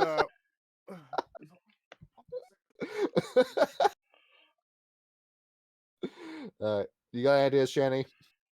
Hold on, I no. lost my notes for a second there. No. So I'm just listening. We got so many birds with Falcon, by the way. He's got a stacked list of pages. So do all bird spirits answer to Falcon? Just about. Just about. Even the extinct ones. Even the Korax? Like, so the extinct birds, they don't go to Griffin. Nah. They'll go straight to Falcon. And even the Korax? It's a toss-up between them and Grandfather Thunder. Where so spiritual correspondence? They're of the wild. The wild. Yep, that's all it says. So just do something wild and you get their attention. Yep. Material correspondence, like how do you summon them? Although it's not easy because I mean it's possible to actually get a hold and summon like a singular bird from that talon. Yes. And if you do get that bird, then it'd be kind of weird looking at them because they're just always changing and shifting, like their like feathers and wings and beaks. It'd be kind of trippy, actually. Yes. Right, but all these the birds can in make one place. a gnosis roll against her permanent gnosis rating difficulty of 6. Yes. And subsequent summonings are made against a difficulty of 8. The gnosis is only spent if the talent appears. That's a hell of a box summoned. Flocks summoned in this manner disperse back into the deep Umbra once they lose half their power. 1 to 3 successes draws an individual Falcon Gefling. 4 to 5 successes, a small flock, and over 5 successes summons a large flock. Yeah, because the stats for a talent of Horus varies depending on how big of a gathering they actually are. So a small one is more powerful with an individual one has a rage of 5, gnosis of 4, willpower of 4 with a power of 40. But if you go to a large flock, it's like a rage of 8, gnosis of 10, willpower of 8, and power of 95. And as for like summoning the great flock of talons of Horus itself, the one that's actually not found in the penumbra, but rather can only appear in the deep Umbra, there's no stats for that. It's unknown. Which is kind of scary. Let's see. And let's see, where was I? Oh yes, so taboos. It can't be harmed by those they perceive as servants of Gaia. Right, because this thing is fucking this thing is fucking scary. So of course it's every bird. Right, but anybody who is actually finds themselves within the storm itself. Let's see. They have to they can't escape it. They basically there's no dodge check. They just automatically take the damage. If it's a small flock, they automatically and this is a small flock, they automatically inflict 5 dice of damage per turn. Yes. And you can soak that damage. But that's every single turn. And if you're in a large flock, that's automatically 9 points of damage. That's almost all of your health. There it is. Death by birds. That's more than your own health of an average person.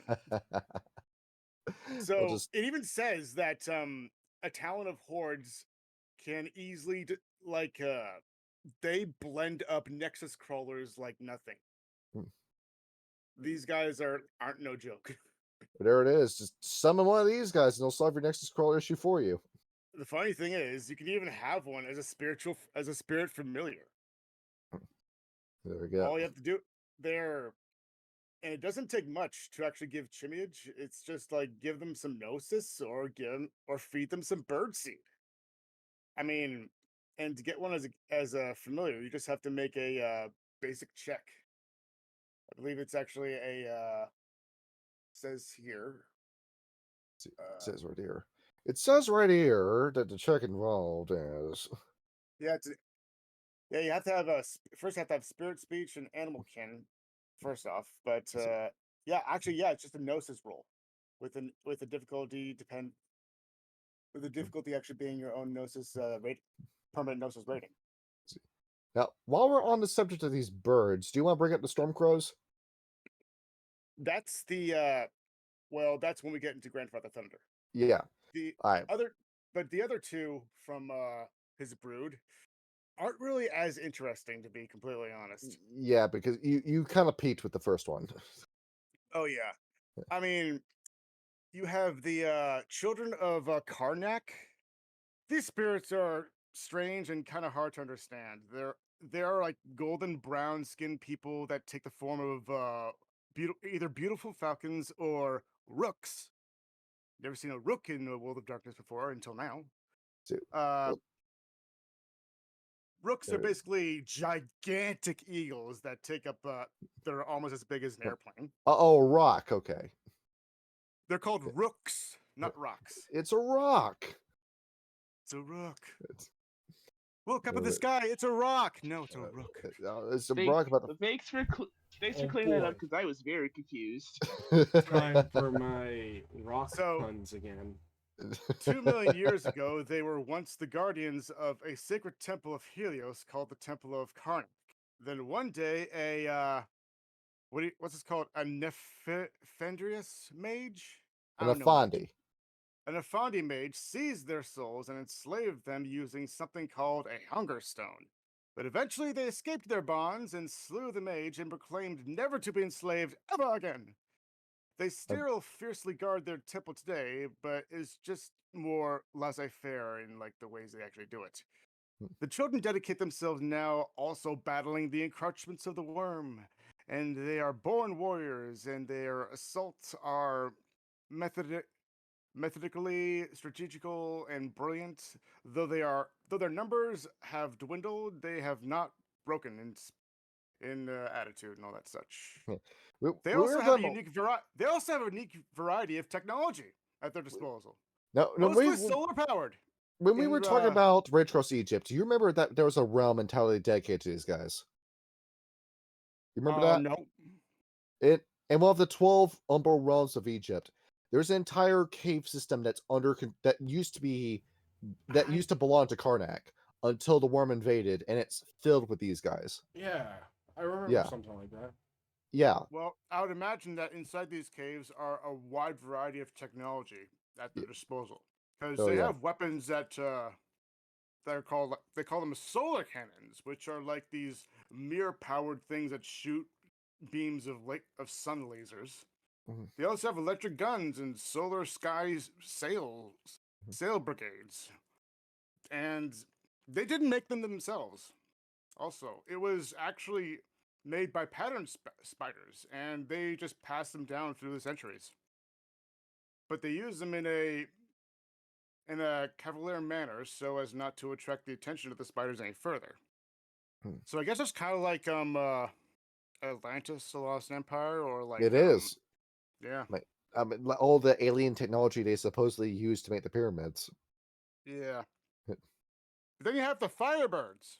There it is. Honestly, the Firebirds aren't as exciting as the name implies. Yeah, it's the Phoenix kind of shit. Yeah, they're not even associated with Phoenix. Yeah. Instead, it's just they kind of act as Falcon's DBMS administrators. Yes. They collecting all of Silverfang records, knowledge, and information. So they're database administrators. The most glamorous job in all of IT, data entry. Well, I mean, it is. I will say though, it is kind of glamorous in the sense that what's funny is that they use colors as the unique identifiers of all their queries. Which makes me theorize that a Firebird's color receptors must be huge. The ICC color profiles of them are off the charts. They have, what is this number? 16,581,375 unique identifiers. That's the number of colors we can perceive. We can perceive. Yes. But they could probably. But for the Firebirds, I would imagine there would be more. So there we go. So spiritual correspondence, knowledge, wisdom, and enigmas. Material correspondence. Two ways to get a Firebird's attention. Build a large collection. Dan, hold on, man. I'm an idiot. That number, I did that math wrong. It's 765 colors we have. That makes more sense. All right. So, build a large collection of knowledge. So the two ways to get a Firebird's attention: build a large collection of knowledge, or acquire one of their feathers and create a direct mental link to the bird it came from by spending 2 gnosis to activate. So, yeah. if you want to get a hold of information, or like somebody who would have a lot of information, just get a hold of a Firebird feather, and like it's kind of like I mean, put in your pipe and smoke it. It's easier. I mean, to be fair, it's easier and less expensive to just Google it. But if it's, but I guess like in the 90s when they wrote this, you had Firebird feathers. There it is. So taboos, they are more odious to the corruption, revision, or unscrupulous use of knowledge. There are few who will break this taboo. A few Firebirds will place wealth above their pure faith, though. And attitude. They like Glasswalkers, Silverfangs, Theurges, and Galliards. They actively dislike Arunes and Regabashes. As they should. Yep. Chimage, I mean, they're information brokers. Like, you tell me one thing, I'll tell you another. And as long as it's of equal or lesser value, or the same value as such and such. So, yeah, we can talk about the brood of Grandfather Thunder now. See, let me just quickly go over like the Glasswalkers and Red Talons because they're not as interesting as that. Okay. So you want to name a technology spirit, the Glasswalkers have it. You want to name an animal spirit, the Red Talons have it. They didn't really have anything unique to really bring to the table. I mean, what you thought they were going to have as their spirit brood, that's what they have as their spirit brood. And that's basically it. But the Glasswalkers and Red Talons, I say we're going to go for each of the tribes. We can just skip those two entirely. But I already did notes for them. The Glasswalkers and Red Talons? Well, no, for the Red Talons. I had Griffin, and I did notes for them. I made yeah. Well, let's just bring up one with Griffin then. Okay. How about Lion? Lion. I should. Oh, that's a hell of a box spring. And yeah, Lion. Let's go ahead. Let's just cover Lion. The traditional box spring. Okay, so embodiment of Griffin's pride. A lion spirit is a noble spirit. A lion spirit is golden and fearsome, and his eyes issue a challenge to all those who look within, and his gracious movements conceal a deadly strength. Long ago, Lion was actually a spirit without form, an embodiment of courage and hints of majesty. You're straight lion. Giving courage to those who lacked it and to those afflicted by woes of the worm. Longing for form with which to resist the worm's assaults, legend has it that it was the worm who actually fixed upon great cats who hunted in the primordial forest. And eventually, when the lion chose the great maimed cats for his form, the worm laughed and thinking that, haha, I've actually trapped his opponent. Thus, but later then, the worm actually was kind of enraged because now the creature who opposed him was both noble, strong, and fearless, and fearsome. Which is kind of not that big of a deal, I don't know. Anyway, spiritual correspondence, generally associated with pride, but not the negative sense of it. More of a justifiable pride and not an arrogant or hubris one. Material correspondence, usually easy to summon, either by reciting tales of great deeds or just hunting a worthy prey. Taboos, they must never retreat, withdraw, or back down in any way. They must accept the challenge regardless of the odds involved. So yes, that's kind of what that's kind of what caused the White Howlers to, yeah. The stupid motherfuckers. You got what was coming to you. It's a shame. Attitude, accepting respect, they treat others with courtesy equal to that afforded them. Not normally hostile, but can easily turn through aggression or blustering behavior. Chimage, not that much. Just sometimes they mostly just either ask for some grooming in exchange, or just a freshly killed game. You must brush the mane for their favor. Yeah. There it is. Bring your best comb for that. And very briefly, let's bring up the mammoth. Just very quickly. Okay, so you know the woolly mammoth? you can summon that as a red talon. Yeah. There it is. Bombs away. There you go.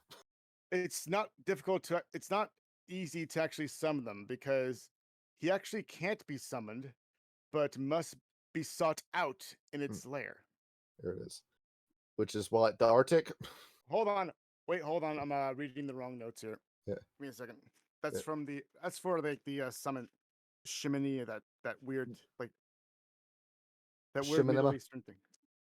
Simurgh. Oh yeah, that's Smurg.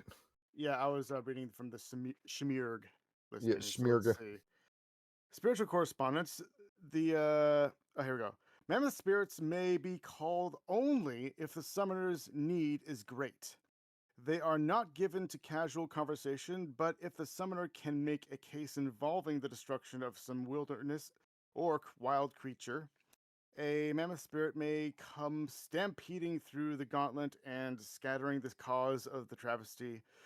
Return to the Umbra, and then return to the Umbra. Should a Garu wish to converse with the mammoth spirit, she would need to travel to the plains where the creature grazes. So, if you want to summon him, it's not going to be easy, because it has to be very situational when things are very, very dire, and there's actually an animal that's going to be soon to go extinct if something's not stopped. There it is. You have to keep finding mammoth in order to keep him alive and around. And fuck. All right. No, I just saw something that popped up in the news. We have. No, Chris Christopherson died. Who? Chris Christopherson. Is it? If you know, like Waylon Jennings, Willie Nelson, Johnny Cash, he wrote songs for them. Oh, okay. Yeah. All right. Well, that's all right. Yeah. Here's a brief memorial to him. You did good work, dog. All right. Sexy is dead. Rest in peace. Yeah. Well, he was one of a kind, and I'm sure that Mammoth would actually be revering to him because usually Mammoth is the guy that a lot of extinct species will actually go to, with exception to the talons of Horus. But you got Mammoth rocking too when a man comes around. Yeah, because they're the guardians of those of all the species that have either gone extinct or are on the verge of becoming extinct. There it is. Yeah. So he's your patron saint of obscurity. Obscurity? How is it? Obscurity. No, there's all these animals that we don't know existed anymore. You think mammoths even live if they weren't extinct? There's no biome for them, not that I can think of, unless just get it shaved to shave your fur off. Nobody said you had to have this fur coat. I mean, but this does make things interesting because they will revere to those who are actually helping to actually help restore the creatures who have actually gone extinct. So, hello, Glasswalkers. You think the technocrats have showed you every fossil record? Do you think they've showed you everything? You think, oh, it's just the dodo and that's it? That's all that's gone? Nope. Yep. If all these animals you never heard of that the Iteration X is keeping out of your hands. We're keeping the cool stuff for ourselves. There it is. And then we can summon the monster. All I'm saying is that the Glasswalkers can't steal it. All I'm saying is as soon as we got an idea, Shani, tell it. No, to send a pack of Ragabash, Glasswalker Ragabash, and steal the files for all the cool extinct animals. Those tasty, we're just gonna put these away just in case. There it is. And as soon as the Glasswalkers resurrect the dodo and the woolly mammoth, then Mammoth is actually just gonna leave. Is probably gonna leave Griffin's herd and be like, "Sorry, dude, these guys actually did what we thought was impossible." He's gonna sell himself over to Cockroach. Would that make the Red Talons love them more or hate them more? That's despise them. That'll be the last straw. Hate them more. There was what? No, go ahead. There was one super interesting spirit with the Red Talons that's not in Naxos Mundi, but it's in Apocalypse. And it's the methane spirit, where they speak with the fossil fuels and gases within the earth, and then with the vocal spirit, they can summon them, and then with the click of their tongue, that gas spirit will ignite and blow up. with enough force to destroy a city. You remember that Dubai explosion? that Dubai fertilizer explosion? They can just do that on command with those spirits. Imagine the devastation if the Red Talons had that power. Well, how come that spirit is not in the cockroach's brood? The cockroach's brood? Because he knows better than to sign a deal with cockroach. Well, then who is in cockroach's brood, according to cockroach's brood? I don't want to talk about cockroach's brood. It sucks. All right, fine. We'll go over a cockroach spirit. We'll do it just to appease the glasswalker people out there. We're doing one. The only thing I find interesting is that money has spirits. Yeah, the money spirit. You got easy credit and almighty dollars, gafflings and jacklings. So if you want nickel jacklings, quarter jacklings, $50 jacklings. Play AC/DC's Money Talks. There it is. We're going to talk about gremlins because these are the only ones I find interesting to a degree. Do it. So you remember that Bugs Bunny cartoon where there's like the little man that was destroying the airplanes? Yeah. So that's them. This is basically them. They're super weak. They have a power of only 25. So like either 2 or 3 health ratings, but willpower 8. And they have the gift Break Reality. So take a while to guess what that does. It does exactly what you think it does. And Dark Omen, which is great. Where around the time you had Spider Wasp that were being made by the Weaver.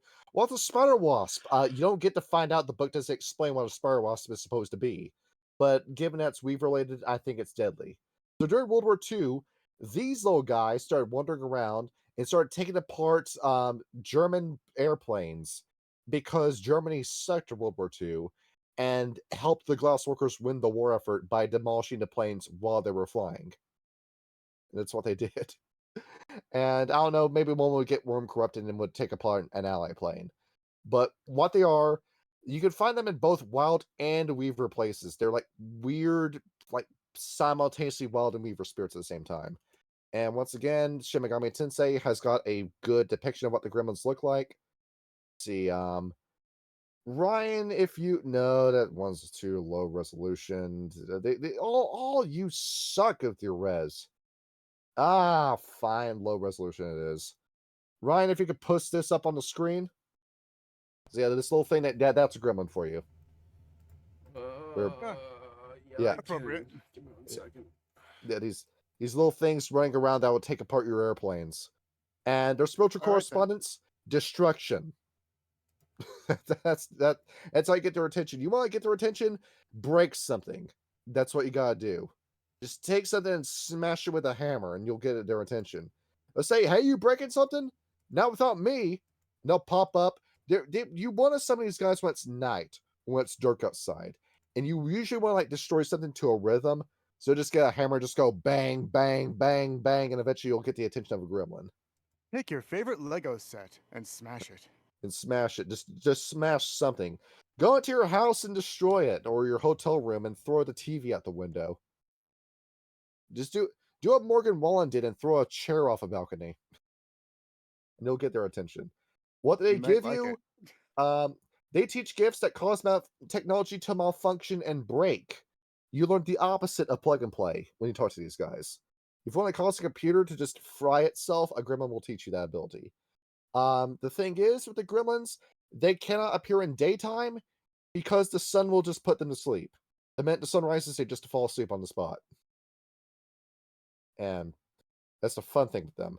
And also, if you take care of your machines, they find it harder to break. If you regularly lubricate your machines or run diagnostics on your computers, they find it harder to destroy them. And what they like to do, how do you get their attention? How do you pay tribute? You want to try approaching their little like pocket realm camps within the near Umbra, and you want to like sing into the portals or tell stories into the portals. If the story's funny or like darkly comedic in some sort of way, you'll get the gremlin's attention and they'll appear and help you break stuff. And that's as much as I want to talk about with the Glasswalkers. I don't want to talk about these guys no more. Okay, do you want me to talk about the Grandfather Thunderbird? See, let's break up the birds for just 1 minute. You want to break up the Fiana? Kyle was supposed to cover the Fiana, but Kyle's not here. So we shall do it in his honor. We are not going to talk about Grain. Grain is too obvious. I mean, whenever anybody wants to talk about the Fiana spirits, they want to bring up Grain because she's sexy. And that's it, really. So let's bring up 2 other spirits that aren't really covered as much. You want to talk about the Brook, who's got a power rating of 100 and 10 points of willpower? Imagine how long that fight's going to take. But how he appears is that he's just a rock that appears in the Umbra. And if you walk over to him with a stick and you slap him with the stick, he will crack open like an egg and a river will come out of him. I'm not making this up. That's what he does. Like Moses? Yes, if you want to recreate Moses with the stick, you can do that with the Brook. And that's it, really. That's all there is to Brook. All right. You want to talk about Squirrel? No, you don't want to talk about Squirrel. You want to talk about Yale. That's who you want to talk about. You want to talk about the Yale Stag? What about Rabbit? Well, fuck Rabbit. He's got it good enough already. He's your totem in your you were the one that was telling us that there was a distinction between rabbits and hares. Yeah. That was the one. So no, it's not the same. He's different. See, or you want to talk about Rabbit? Okay, have you seen Watership Down? Okay, you have. Good. Okay, continuing. All right. So Yale. What? I want to talk about Yale. That's who I want to talk about. I want to talk about Yale. Fine, talk about Yale. He's got 70 power. He's got 5 points of willpower. He's got 10 points of gnosis, and he's your drill sergeant. He's like Big Stag's nephew, so to speak. I'm not entirely sure what the family relationship is supposed to be, but what he does is that when you have a Fiana who's gone through his first change and needs to learn how to fight, he gets brought to Yale, where Yale puts him through 8 weeks of Fiana boot camp and turns him into a warrior.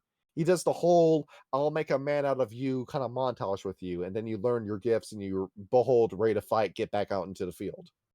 Does he do it while singing too? Yeah, he probably does. The artists are known for their music. He probably does sing while he's doing it. Now, Ryan, if you remember when we were doing Ridge Cross New York, I had this guy pop up. You remember that? You don't remember that, do you? No, not correct. No, you didn't like Yale. That's why. Because Yale will get in your face and tell you like it is, and that's like I said, this man's a drill sergeant essentially. And where does he spend his time? Well, name a Fiana cairn. That's where he is. Or if you have a cairn that's unclaimed that the Fiana could take, he's gonna hang around it and wait for you to take the cairn. And how do you get his attention? He does not want to be called. You don't call Yale. Yale calls you. When he sees that you need some training, he's going to show up. He's going to start training you. He's going to get you on your feet. You cannot make this man to a fetish. You cannot make him to a talon. And he also refuses to play along with you if you're using armor or if you're using technological attacks. Get that gun out of your hand. Take that suit of armor off. Fight with your claws and your teeth like an actual wolf. That's what he wants you to do. And that's Yale for you. And I wanted to bring him up because I used him before. And you also have Dawn, who's cool, I guess. Like, she's like the personification of the sunrise. If you're using the ritual Greet the Sun, you're greeting Dawn. And that's enough for the Fiana for now. Let's do the Blackfoot. Let's do the Shell Lords. Thunder?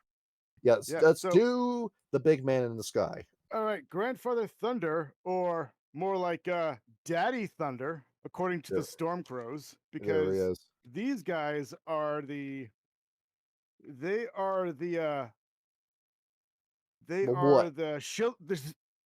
most brown-nosed, shilling, dick-riding spirits you'll ever meet. Because you're telling me the Shell Lords are sycophants? I had no idea.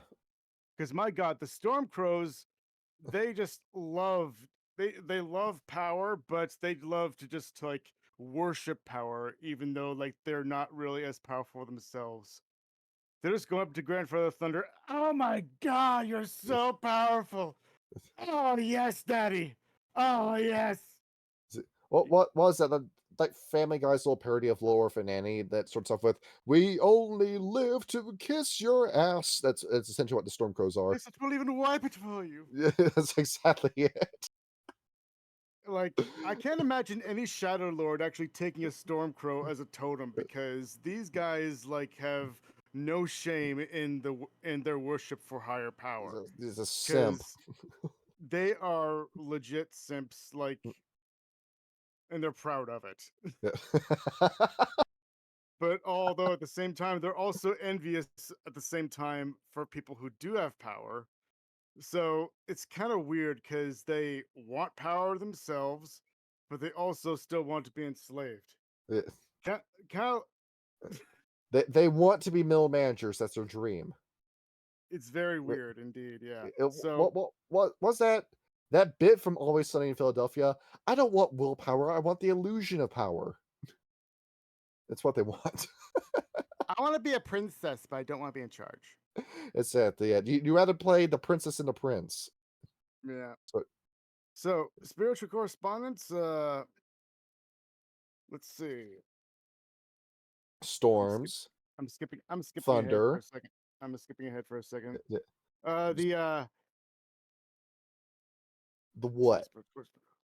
I'm skipping ahead. I missed this. Stormcrows are typically humble yet envious of those who are near power. They commune with many dark gods and spirits as they bow to the will of their masters. They learn of humility and obedience. As allies of the Lord of the Summit, the most powerful of the Shadow Lords, they are reverent toward those who espouse necessary cruelty and exhibit the purity of true tyrants. They boldly traffic with spirits of deception and pain. Let's see. Material correspondence. Gentle devices of restraint and voluntary submission are admired by crows. They like to submit to strength, just as they enjoy watching others submit as well. So, leather bindings and instruments of gentle flogging are usually good examples. And A gentle flogging. A gentle flogging, yes. Gentle. And feathers, black candles, and soft chantings also please them. Let's see. Taboos. The loyalty of a stormcrow borders on fascinacism. I don't know if that's the fanaticism. I have no fanaticism. Fanaticism. Thank you. Yes. If it is slighted or a stormcrow is betrayed, it will never forget the offense. It will then find someone more powerful than itself to evoke retribution, or go about its own revenge with remarkable subtlety. So basically, the tattletale in the schoolyard. Essentially, you hate these guys just from hearing about them. Yeah, there's almost not really any good redeeming qualities about these guys. There's no redeeming qualities about the Shadow Lords, period. I mean, I would say that if I did have a slave, like, I probably would be okay to actually have a Stormcrow, because at the very least they would enjoy every moment of it. I would necessary evil, bro. Here it is. The Shadow Lords are a necessary evil. It's those that's those authoritarian centrist simps on was it political compass memes that just want their rights stepped upon. Yep. And the only chimage they ask for is they just have to be convinced that his service is worthwhile. There it is. So just make sure, like, once in a while you give them a pizza party and they're great. There it is. You got little goodies placed in front of you. It's just the perfect sheeple here. Right. Makima from Chainsaw Man would definitely have a Stormcrow. There it is. There it is. Like, Makima's like a perfect Shadow Lord to begin with. Right. Exactly. So before I continue, I just have a question to ask it. What the fuck is Raven, and who the fuck is Raven? Because I think Raven has been the spirit has been brought up several different times. Yes. And we can't really exactly pin down who he aligns with, and also who he is, because Raven is Raven, their children are that of the Croata of sorry, not the of the Raven of the Korax. Yeah, He's thrown his hat in with Grandfather Thunder. Yeah, but he's Raven's cool with all the Garu. Yeah.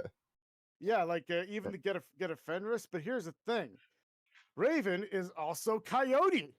Yeah. There it is. Raven is also a face of Coyote.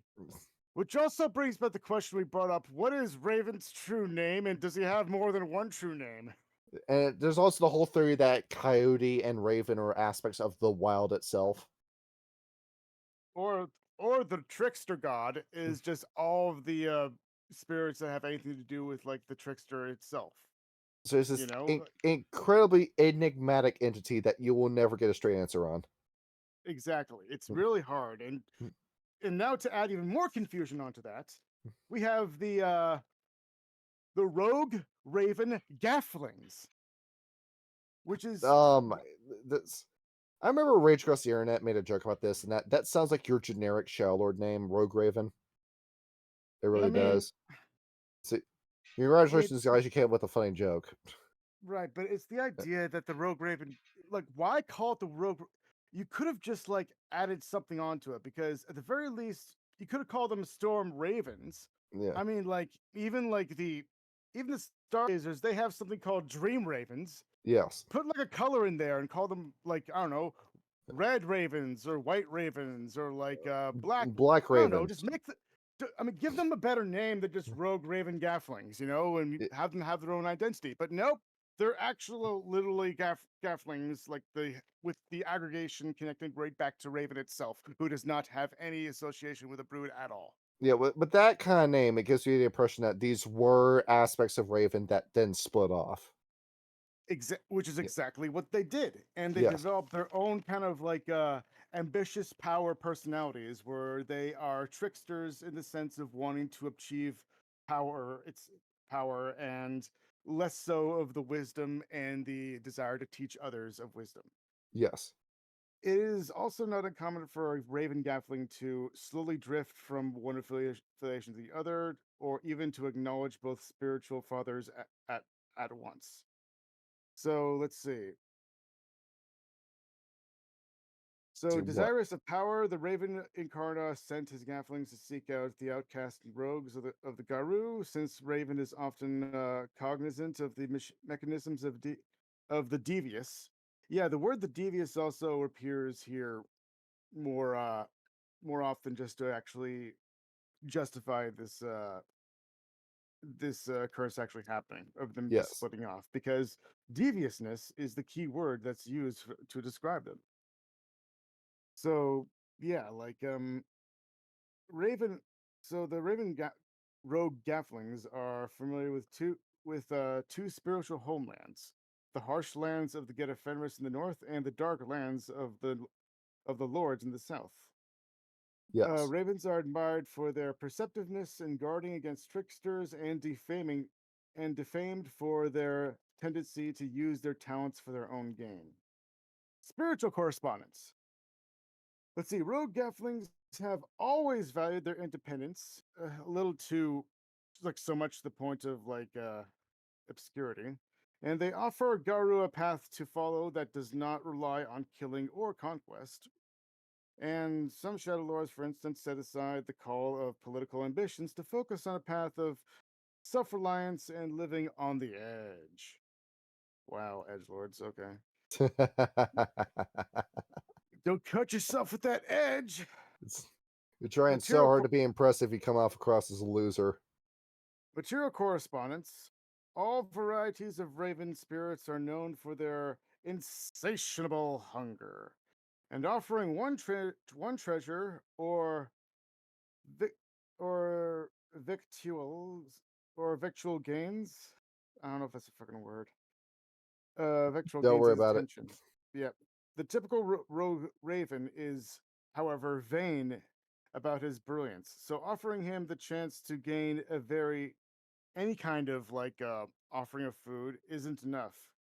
They want something they want elusive prizes that will also engage his curiosity. He does not like treasures that are easily won, so to speak. Got it. What you can promise to help him get is far more attractive than anything you actually have. Let's see. Taboos. Simply put, never give a sucker an honest break. Which is actually kind of similar to Coyote's aspect of let the fool die a fool's death. Yes. And Raven Gadflings promote a sort of economic evolution of survival of the fittest, and the ingenious win and the gullible lose. And don't help out those who are losing, that's their fault. Which kind of goes against the purpose of Raven itself, to actually be a teacher. So Raven anti-tribute, so to speak. Right. I mean, which begs the question, why not just give them a better name? Call them like Dark Ravens. You're or not like, helping if you're teaching. Call them Reverse Ravens. Or like, something that has a better name. Yeah. And there we go. Night Spirits. So, Night Spirits, is anybody here like familiar with the occult? Yes. At all? Yes. No. Do you know what shadow people are? Yes. No. That's the Night Spirits, basically. Ah. Yeah. Yeah. Spirits of your darkest aspects may manifest. Yeah, they are ones who just like they're found in the darkness. Darkness is their thing. Nothing else about them, though. They do kind of prey on they mostly prey on people who are by themselves. Yes. And instilling fear upon them. Let's see. Correspondence. They represent secrecy. Lesser creatures who commune with them may be enticed to confine their darkest secrets. They love to watch those who are alone, waiting for them to commit shameful acts of utter shameful words. With assistance, their deception can take physical form, as they can assume the shape of others with great effort. While Thunder has created many of these spirits with his brood, some have been known to serve Uktena as well. And there's actually a repeating pattern of like every single brood has a spirit that actually kind of has an association with a totem that's outside of their brood. Yeah. Which is actually kind of interesting. So material correspondence, objects that conceal or that create darkness delight in them. Thick cloaks, cloth, and shrouds are all suitable. Let's see. Taboos. Stay away from the light. Light hurts. Shimage, dark spirits value treasures they value treasures to these. Sorry, dark secrets. Yeah, just dark secrets are usually valued by these creatures. Like the Jungian idea of the shadow. They want to know the dark aspects of yourself that you're keeping secret. Yeah. Yeah. What is that Kermit the Frog alter ego shadow that is saying? That meme. Yeah, exactly. And night spirits. What I think is the most interesting of the brood are the spirits of pain. See. Yeah, go shoot through these guys. We'll get to next spirits after that. But I find these guys the most interesting because let me put it to you this way. Yes. What is humanity without pain? Yes, because like suffering builds character, that kind of stuff. Suffering does build character, but also having just the complete absence of pain is also suffering in itself. Yes. In fact, one of the most cruelest things that a spirit of pain can do is not afflict any pain at all. Has anyone ever gone and they felt absolutely nothing? That sort of like, I'm so down I can't see back up. Yes. That numbing feeling where you feel like you should feel pain, but you can't. And you want to feel something in life, but it's just numb. That's one of the pain spirit's most cruelest of cruelties that it inflicts upon those and others. And yet at the same time, pain is also necessary because it's meant to actually help others recognize when something is wrong and attention needs to be called to it. And pain spirits, their spiritual correspondence, pain spirits are gadflings of respect and that's understandable. Once they punish those who disregarded their own mortality, but nowadays their ways of actually inflicting pain have to be in a more psychological sense, especially with medicine nowadays that can numb a lot of affiliations of pain. Yes.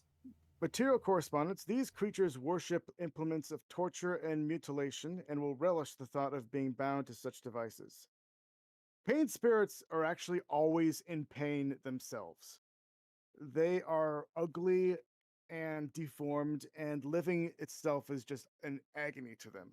And the only thing that gives them any sort of relief is inflicting pain onto others. It's and yet at the same time, this is good because they're unnecessary. Being because it helps fixes keep the world pain, in Jerry. these but these spirits can also mask pain, but not only so that humans can destroy themselves enough to feel greater pain later. Blood, flesh, and bone are all adorned, but more suitable and subtle entities prefer tears, mementos of tragic accidents, and objects imbued with the resonance of despair. Let's see. Taboos. Denying one's own pain will not drive away these spirits, but will instead enrage them. The pensioner must find the truth that is hidden behind pain. He must either understand his suffering or empathize with those who suffer to placate the spirit. So, this is another reason why theurges are great doctors. You go up to a theurge, oh man, I have no idea why, but I have this pain in my back and I can't seem to figure out what it is. And the theurge can be like, okay, hold on. Let me talk to the pain spirit. Hey, pain spirit, what are you doing? Where'd this pain come from? It came from his appendix. Yeah, your appendix needs to be removed, sir. And there we go. I mean, show me where it hurts. Exactly. Show me where it hurts is basically what is one of the good things about pain spirits. Allow me to grab this episode. Let me crank us into overtime. I have 30 minutes to get through the rest of these spirits. Okay, fine. Let's do it. All right. So I'm just going to list off these guys as I've either used them or I feel like this is necessary for you to put in if you have this kind of brood in your game. Ryan, you remember the Raccoon spirit, right? Hey, who could forget the one that stole all of Tyler's shit? Yes, this is why you don't ever want to deal with Rat's brood, because Raccoon spirits, while you have Raccoon the totem, these guys are super common with the Bonars. They're very weak, but they're everywhere in North America. Or, raccoons steal shit, right? That's basically what they do. They say, material correspondence, you want to know what they want? They want what you have. Just let them, steal something off of you or rummage through your stuff. They take their fill, and then boom, after they steal what they want, then you can do business with the raccoon. Damn those raccoons and their cooning. There it is. Well, this just got racist. We gotta move on to the next bit now.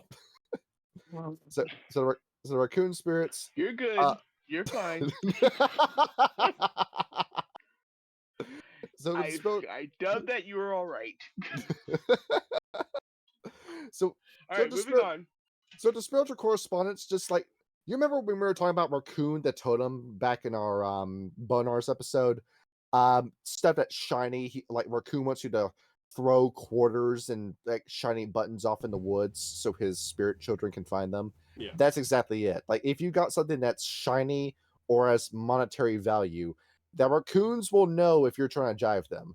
That if you're trying to sell them fool's gold and you're claiming, oh no, this is an actual gold nugget, they will know the difference in value and will just deny you service or give you a curse afterwards. So could you theoretically toss a credit card? You can toss your MasterCard off in the woods and you'll get a big bonus. Or maybe nothing, and they'll just steal your money. Okay. And so maybe someone else's credit card. Oh yeah. Will they accept gift? Do they accept gift cards or Midas muffler points? I got a Sears card. Will you take that? What would happen if you threw out Midas? Let's see, King Midas. King Midas, yeah. Well, if they took him, they'd be very happy to drag him off into the woods, and he'll never be seen again. And what kind of gifts? Costco card.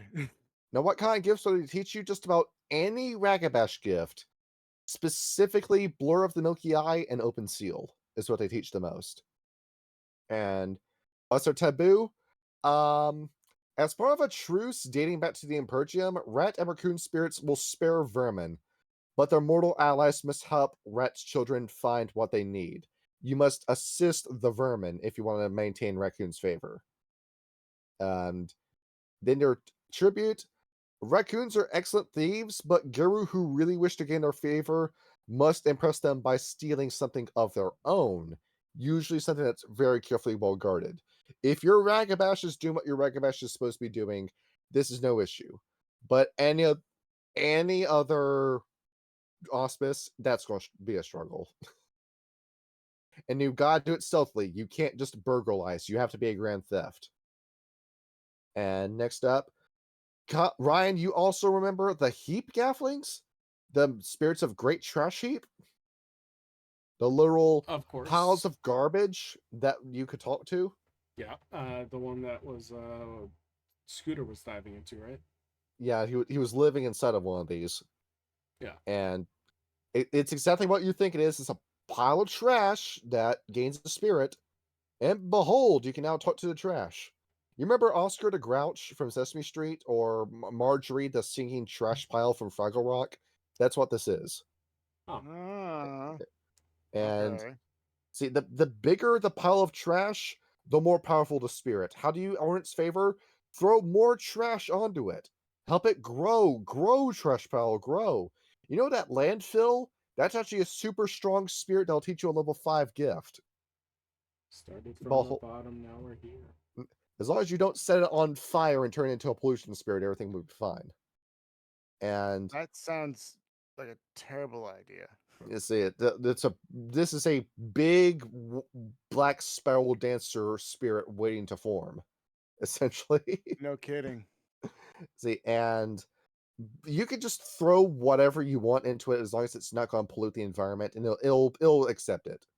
Of course, they also want you to occasionally look at them and say, "Is there something in my body that you can recycle? Please pull it out, put it in a recycling bin, and have that be recycled." That's something. That's a way to get their attitude, their tribute, so to speak. And well, it's very rare that they'll ever say no to something you're asking for. And do you want to make a fetish out of these guys? Well, guess what? You can. It's going to be kind of on the weaker side, but it's very easy to gain their favor. So behold, easy money with the bonars.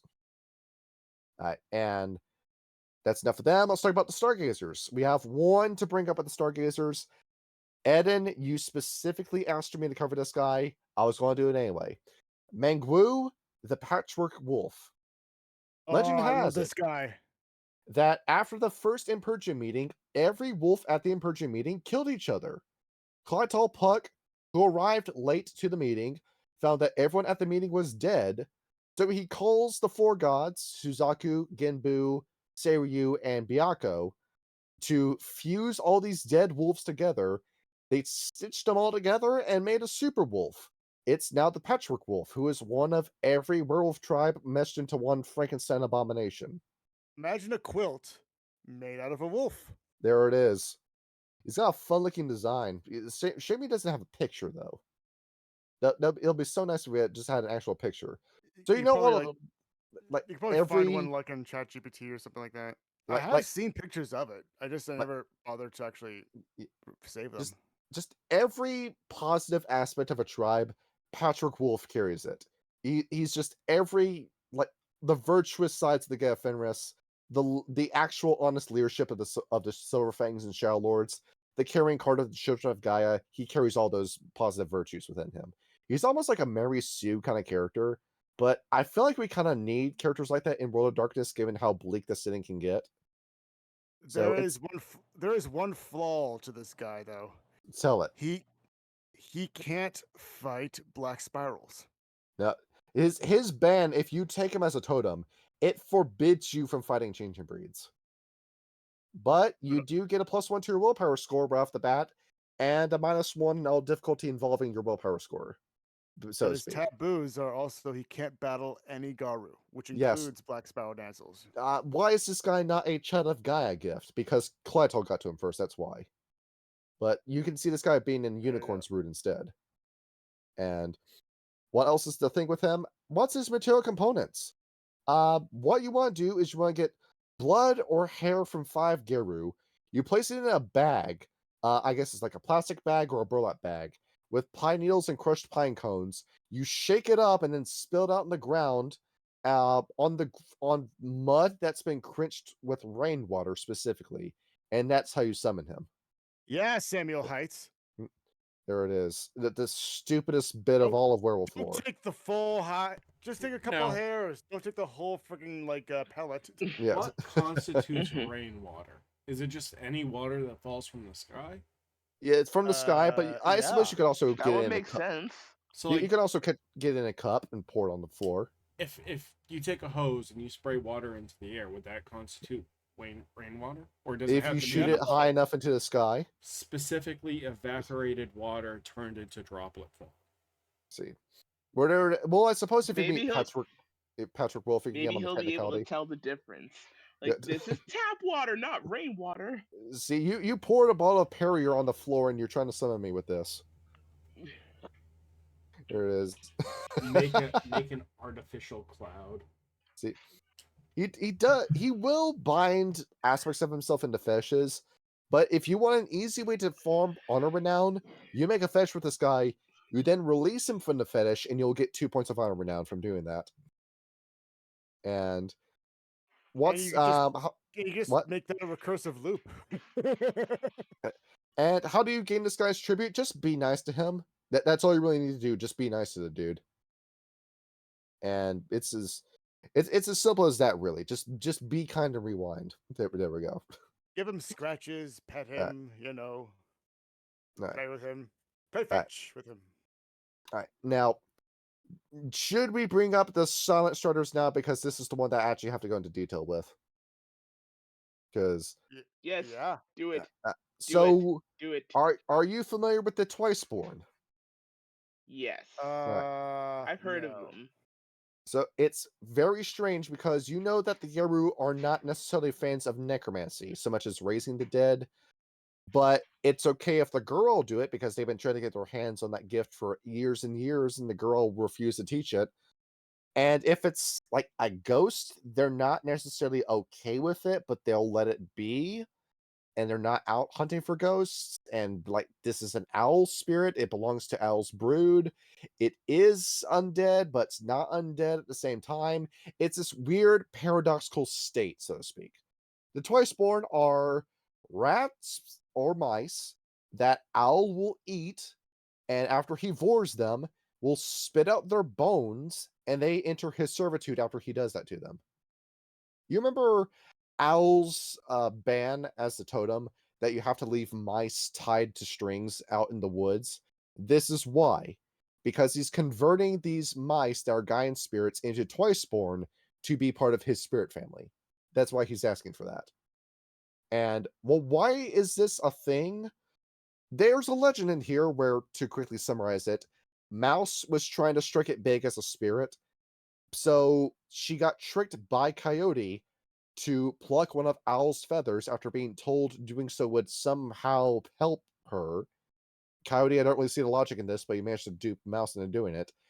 Owl turns around, swallows Mouse, keeps her in his stomach for however long, spits her out as nothing but bones, and then spits the flesh and skin back on top of her and says, "That was delicious. I'm going to eat nothing but you from now on." And that's how it happens. And now Owl does just that, where he flies around into Umbra, eats mice between his trips into the deep and dark Umbras, and that's his meal. And yeah, this is the whole recycling of spirit energy, where this is like very weak beta kind of spirits that are very easy to come across. they'll work as messengers for you. They'll retrieve information and share it amongst the Silent Striders. Like if you need to get a message from the Umbra specifically to deliver to a cairn, more than likely a Silent Strider got it from a Twice-born first. And once again, this is not necromancy, but it isn't. They also teach knowledge gifts. Their taboo is that they're forbidden from harming owl spirits. And how do you gain their tribute? How do you pay tribute? You just need to provide them shelter or a secret. You just put them in your pocket and they'll teach you a gift. There it is. They're like a cuter Stormcrow. Yeah, it's as easy as that. it's the Stormcrow, but better. And now it's a Stormcrow, but you actually like you can actually cuddle with them and be like I want to protect you because they're so cute. It's kind of hard to cuddle with bones, though. He said he spat out the bones and the flesh. See, here we go. Now I'll be talking about the most complicated out of all the spirits in this book, the Death's Breath. We were definitely going to talk about these guys at some point. And here's what they look like. And here's the picture of them. Yeah. Oh. Yeah. Imagine that coming after you. Yeah, there's skulls in that little fog of cloud. There is. Right after I close Discord. Yeah. I make one of those every time I fucking pass gas, dude. So, Ryan, you got Discord up, right? I do now. No, don't worry about it. All right. So the whole thing with the Death's Breath. So sometimes stuff doesn't necessarily reincarnate. When a human dies, they don't really go to heaven, nor do they become a wraith. They just kind of sort of get stuck. Or a spirit that's trying to reincarnate gets stuck in the Dark Umbra. And they don't become anything. Really? Yeah. So this is what happens when that happens. They become a Death's Breath, where it's basically the essence of death brought into a weird sort of like paradoxical spit out, so to speak. Wow. And this is caused by you're not a fan though, are you? They already had a concept of like of afterlife where you don't go strand from one thing to another. Why add a fourth to this? There it is, because White Wolf was super disorganized. That's why. I can't lie, that I can't deny. The thing is, more and more of these guys are appearing, and it's because the gauntlet is getting thicker. The more powerful the Weaver becomes, the more numerous the Death's Breaths become. This is a sign of the end times that these guys exist. But the thing is, these guys are super nice. Even though they look like that, they actually seek out people in the near Umbra in order to have conversations with them. They get out of the Dark Umbra as soon as possible, climb all the way up to the surface of the Umbra, and will actively seek out Silent Striders or just about any other werewolf and hang around them just because they're so lonely. Or so scared to go back to the Dark Umbra because they don't want to go there. I mean, it's called the Dark Umbra for a reason. You don't want to be around there. I mean, that kind of sucks. You can't really like pass on. You can't really like you're stuck. You see why it's miserable to be these guys. Yeah. And why it is very easy to turn these guys into a fetish. So, it gives them purpose. So Ryan, you remember when we did just thinking about that. You remember when we did our first vampire game, Las Vegas by Night? We had that Silent Strider boss fight? Yeah. And he summoned one of these? Yes. Yeah, you remember how close that came to killing one of the characters? Where if you want to give these guys power, the way I'll set it up, this isn't necessarily canon, but I had it be possible that if you gave these guys Gnosis, they could manifest in the real world as stuff like cyanide and mustard gas. Oh yeah. So yeah, it's fun if you want to. There's a lot of potentials to stuff you can do with these guys with the Death's Breaths. And you can also say like, are you a wraith? And you're just like strangely like working with spirit rules, or like you can go places with this idea, where you take the lore and you can like kind of play with it like putty, so to speak, with these guys. How do you earn these guys respect? How do you pay tribute? Just be nice to them. just talk to them and they'll just do whatever you ask for. It's as simple as that. Hey, And buddy. yeah, there Wanna it be my is. death machine? There is exactly that. You guys want me to talk about the Darklings? I'm not going to talk about the Darklings. Go buy a copy of Access Mundi if you want to hear about the Darklings. Dude, how about we just like have a part 2, because there's actually a lot of things I'd like to actually go into detail we about. can There's, we can revisit this at any time. We can save this for a later day. they have like the plant spirits. There's like the Oh yeah. Because yeah, you can there's like see the oak we can spirits, get more corn content out of this. spirits. Yeah, If See. you I think we, if you do a part 2, I'd like to talk about the thimble wolves. Those seem cool. And I've got 6 more to talk about. Let's wrap this up with these 6. Go! I'll let you guys summarize. I'll let you guys pick which order I want to do these in. Do you want to do Atena, Wendigo, or Children of Gaia first? Children of Gaia. Wendigo. I'll do the Wendigo first. So let's talk about the Atsen. Now these guys are creepy. This is a tall, thin humanoid with pale white skin and white hair that hangs down to its hips. And while they do, they eat people. They're just anybody. They'll just run up to you and eat you. And that's what it does. These guys are And those born when anybody, boys eat anything. when anybody, not necessarily Wendigo, just anyone commits cannibalism, one of these will just form in the Umbra and run wild. And there's a whole theory that these guys were Black Spiral Dancer spirits, until a red talon made a discovery and said to the Wendigo, "You notice they're not eating lupus, right?" What are you talking about? "They're not eating lupus. See, I'm standing right next to it. I'm a lupus. It's not eating me." "Oh, you're onto something." Okay, cool. So they won't attack a lupus. That's something that they just won't do. But if you're a Metis or a Hamid, get away from it when you see it. It will come after you, and it will not stop chasing after you until it eats you. And if you think you're safe from it in the material plane, don't worry. It can summon a snowstorm your way and will try to freeze you solid and just kill you by doing that. And what they do, how do you get their favor? You get a lump of human flesh, you just drop it in the middle of the Umbra, and it will run to your location, eat the flesh, and then if it recognizes that you fed it, or if you're just a Wendigo, it will teach you a gift related to the cold. And that's how it works. Like, get your local rabbi to drop those foreskins, and you got yourself a free gift. And there you go. But if you're not a Wendigo and you summon this thing, after it teaches you the gift, it will immediately attack you. So fun. That's not fair. There it is. Thank you for feeding me. Now die. And next up we have Windtooth, where if I could get like the dumbest origin story in the world, it would go to Windtooth. So this guy was born after Wendigo sneezed 3 of his teeth out of his mouth. I was thinking to myself, if it has anything to do with sneezing, I'm gonna be like, that's exactly it. So Wendigo just fucking sneezed and created this thing. And what does it do? It's Wendigo's food scout. It flies around in the Umbra, it licks stuff, and then it reports back to Great Wendigo if it was tasty, and then Wendigo gets up, follows it, and it's Great Wendigo.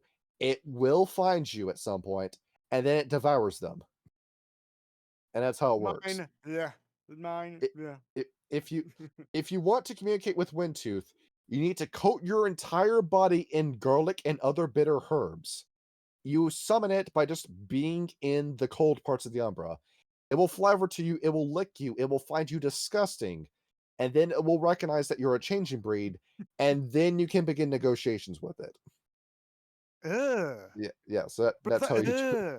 What's that? Now, how you get its gift is that you need to promise Great Wendigo and by extension Windtooth that you will find something for Great Wendigo to eat. It can be anything. It can just be anything. And once you mark that target, mark that thing for death, you get the gift. That's how this thing works. That is kind of stupid, huh? There it is. It's weird, but at the same time, it's a good way to get out Great Wendigo chasing after somebody. Because when that guy comes after you, it's game over. You're not coming back from that. It sounds like something. It sounds like an origin story that a Lupus would actually come up with. It is. I don't know. Maybe the Red Talons and Wendigo work together to make this guy. Shaney posted in Discord. See, would the Atkinson or Atkin be cool with a member of Ymir's Sweat? No, they'd eat them. They'd eat them. They're not cool with it. They're not cool with anybody that doesn't have blood that comes from Wendigo. Let's see, and let's see. Let's do the black. Let's do It's been a while since we talked about Black Unicorn. Who wants to talk about Black Unicorn again? I want to talk about Black Unicorn. We're talking about Black Unicorn. Pull up Black Unicorn. Pull him up. Pull him up. Pull him up. Pull him up. Pull up this picture. You only gave me a list of things to talk about, so I guess you're talking about Black Unicorn. I want to talk about Black Unicorn. I'm glad I didn't close Discord again. Hey. There he is. That's Black Unicorn right there. No. You think I'm exaggerating? No, that's what he looks like, just minus the long body. Where you remember me talking about him in our Children of Guy episode?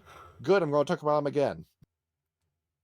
So, what he is if you remember, Unicorn couldn't bring herself to get violent in the face of the oncoming threat of the worm. So she made a copy of herself to do the fighting for her. She took what little essence of violence that existed within her, physically pulled it out of her body, and then modified its brain to be noble and just, and thus was born a Black Unicorn. Now, Black Unicorn is like this paladin of like absolute truth and justice. He is. He talks like a knight. He acts like a knight. He's as honorable as a knight. Basically, like every medieval pulp fantasy trope, that's what he acts like. And I love it. I fucking love this character idea. Hello, I am Black Unicorn. I'm here to rescue you. I was playing as Paris in our Sunday game that we were on the server, just so I could hope that Black Unicorn would appear. Because I love the idea of this guy. The minute one of you needs to play a Chadai Gaia in one of my games, just so I can bring this guy in. I would. Just so I have an excuse to bring in Black Unicorn. And what does he do? Once again, you don't call Black Unicorn. Black Unicorn will show up when you need him. Just keep your fingers crossed, be in need, and Black Unicorn will run in to save you. If you need a Deus Ex Machina in your game, it is perfectly okay for it to be Black Unicorn as long as there is a child of Gaia in your party. It will work. And what does he do all day? Lewis Lane situation. Now, Black Unicorn doesn't start fights. He instead finds fights that are already going on, finds out if they involve the worm or not. If they do involve the worm, he runs in, saves whoever it is from the worm. If Black Unicorn dies in combat, do not worry. He immediately gets recycled back in Unicorn's realm and then runs right back out to do the fight all over again. And like a true gentleman, he will never strike first in combat. He always waits for you to get the first attack, then he attacks. You know that song Bonnie Tyler sings that I Need a Hero? Yeah, that's basically Black Unicorn. Play the Shrek version of it.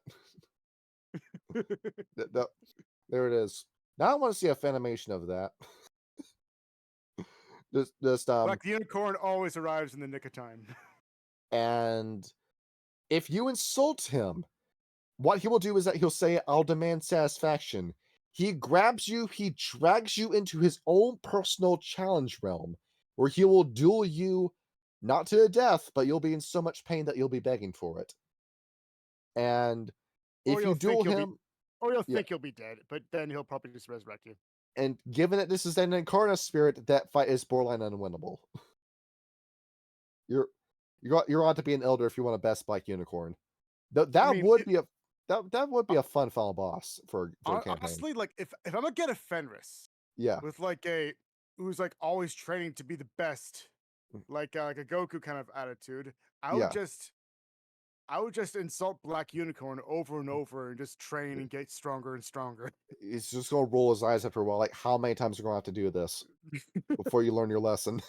Okay, yeah, now you're just insulting me on purpose here, all right? You know what? No, okay?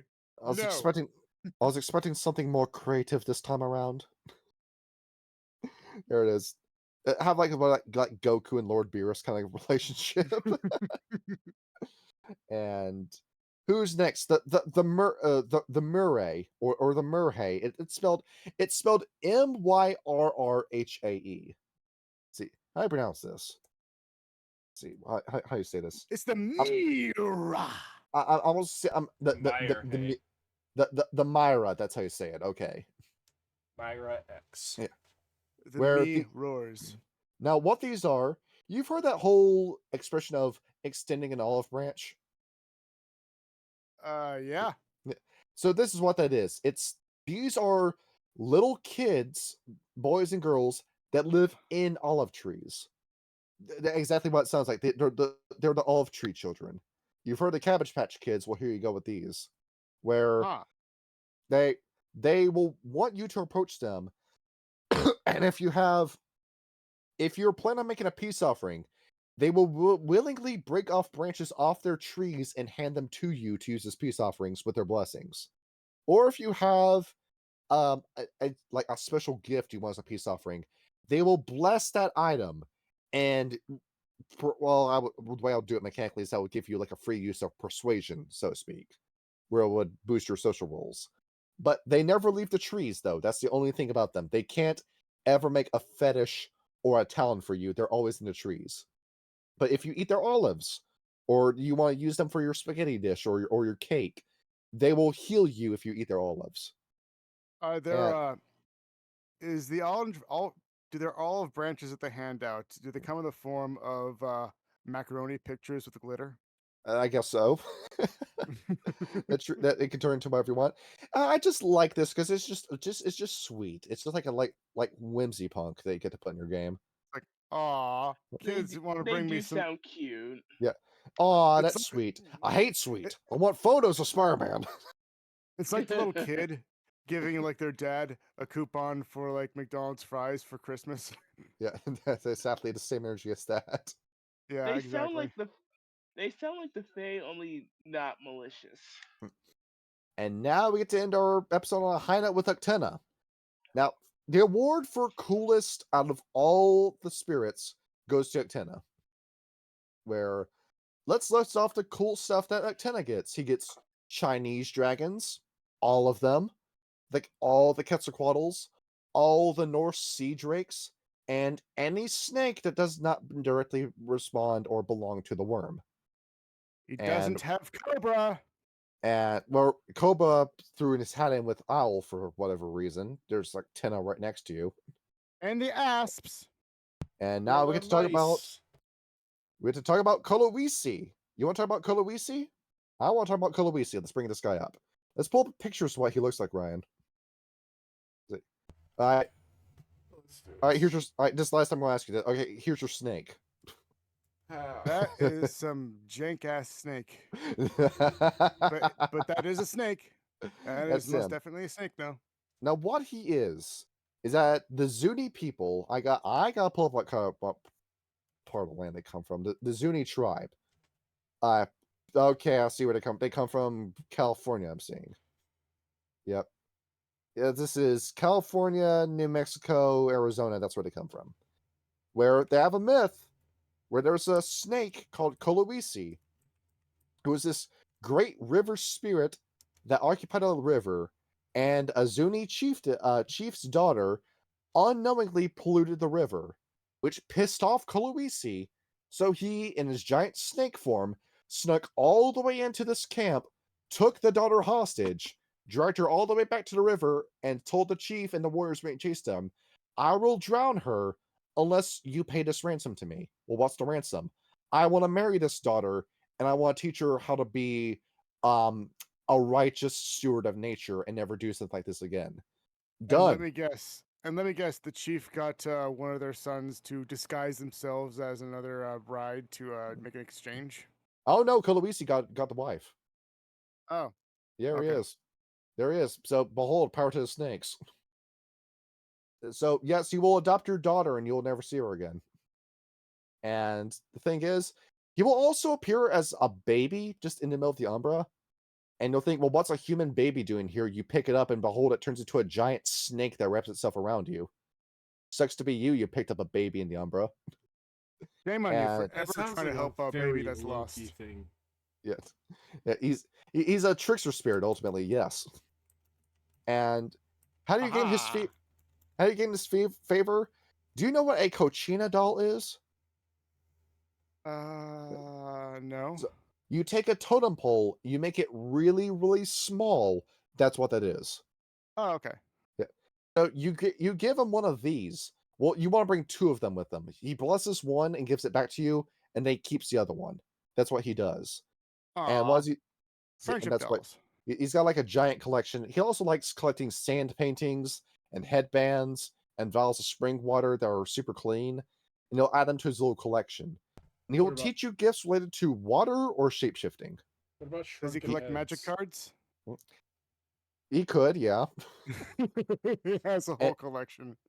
He has will, a Black Lotus.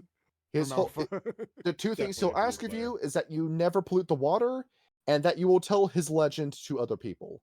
He likes being talked about in powwows. There he is. He's a little narcissistic, don't you think? He likes to be talked about in powwows, but what about hootenannies? A hootenanny? Well, the Bonars don't really know his legend. You can teach the Bonars the story. Oh. And lastly, we have Duckwa's children. We're going to end on a silly note. Okay, so you know a fish? What about a fish? Wait, okay, a fish? now you know what Duckwa's children are. Duckwa was the original fish who struck a deal with Ectena, and now he's Ectena's messengers. You look at a fish in the water. If that fish has human eyes instead of fish eyes, it's possessed by the essence of Duckwa, and it's going to give you a message. That's what it does. That's all it does. Why haven't you brought this up in any of our games? Repeat that again, what he does? Yeah, if you see a fish with human eyes, that fish is smart, and that fish is about to give you a message. Okay. There it is. And they're very easy to make fetishes with, but they ask you to decorate your fetish with seashells and river stones before they inhabit it. Okay, what do they do? They ask that you eat a fish-free diet for 1 month, or defend an endangered species of fish, and they will just empower your fetishes. This is fetish fodder. Ultimately, you use them to make fetishes and talons. What do they do though? Like spread the news, talk to people, good for conversation. So they're the Croaks of the sea. Yes, but it's fish. Yeah. Can you imagine the Rage Across New York group down in the sewers? Yeah. And all of a sudden, a fish pops up with human eyes, looks at Grem, delivers a message, and then swims away. And as simple as that. That's your whole interaction. Or rage across Russia. Appalachia. Even Appalachia.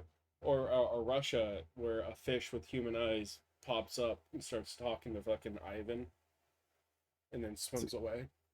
See, I told you that we were done pulling up images in Discord, but no, I got one more because we said this. I fucking knew it. That's why I didn't close it. I was like, oh, there's gonna be one more. So you remember this scene from Courage the Cowardly Dog? No. Yes. So there you go. There's your interaction with the spirit. I was thinking more along the lines of spare me, and I shall grant you spare my life, and I will grant you 3 wishes. I wish for you to be my dinner. Dragon Ball Bridge back they were funny. There it is. And that's it for spirits for this week. I don't know, maybe we're going to talk about this again. Woo. It's going to be during one of the sessions. I sure hope so. I want to talk about the psychedelic plant spirits. We'll talk about other spirits, the miscellaneous spirits, and we'll come up with some of our own. Yeah. That'd be cool. Sounds good. Yeah, we'll do it like a workshop episode. We'll say this for November or December. Or January. I don't know how busy I'm going to be in January. We could do it in January. Or hear me out, next December. No, we're doing the Ventru next week. No, next December. Next December. So do not open until next Christmas. Yeah. There it is. You want us to do this episode again? All right, we'll come back in a year. We'll make this a yearly thing. Every year we come back and talk about new spirits that we've come up over the year. Yeah. The point is that we'll be back with this book. Eventually. And we might also implement Book of the City, come to think of it. Considering that has a whole spirit catalog in it, too. Book of the City, you said? Yeah, Book of the City. Okay. I'll take a look at that one. Alright. That's enough of this episode. Stop watching. I'm going to stop recording with the Screg bot. Hey, good night, everybody. Alright, GN. Goodbye. Peace out.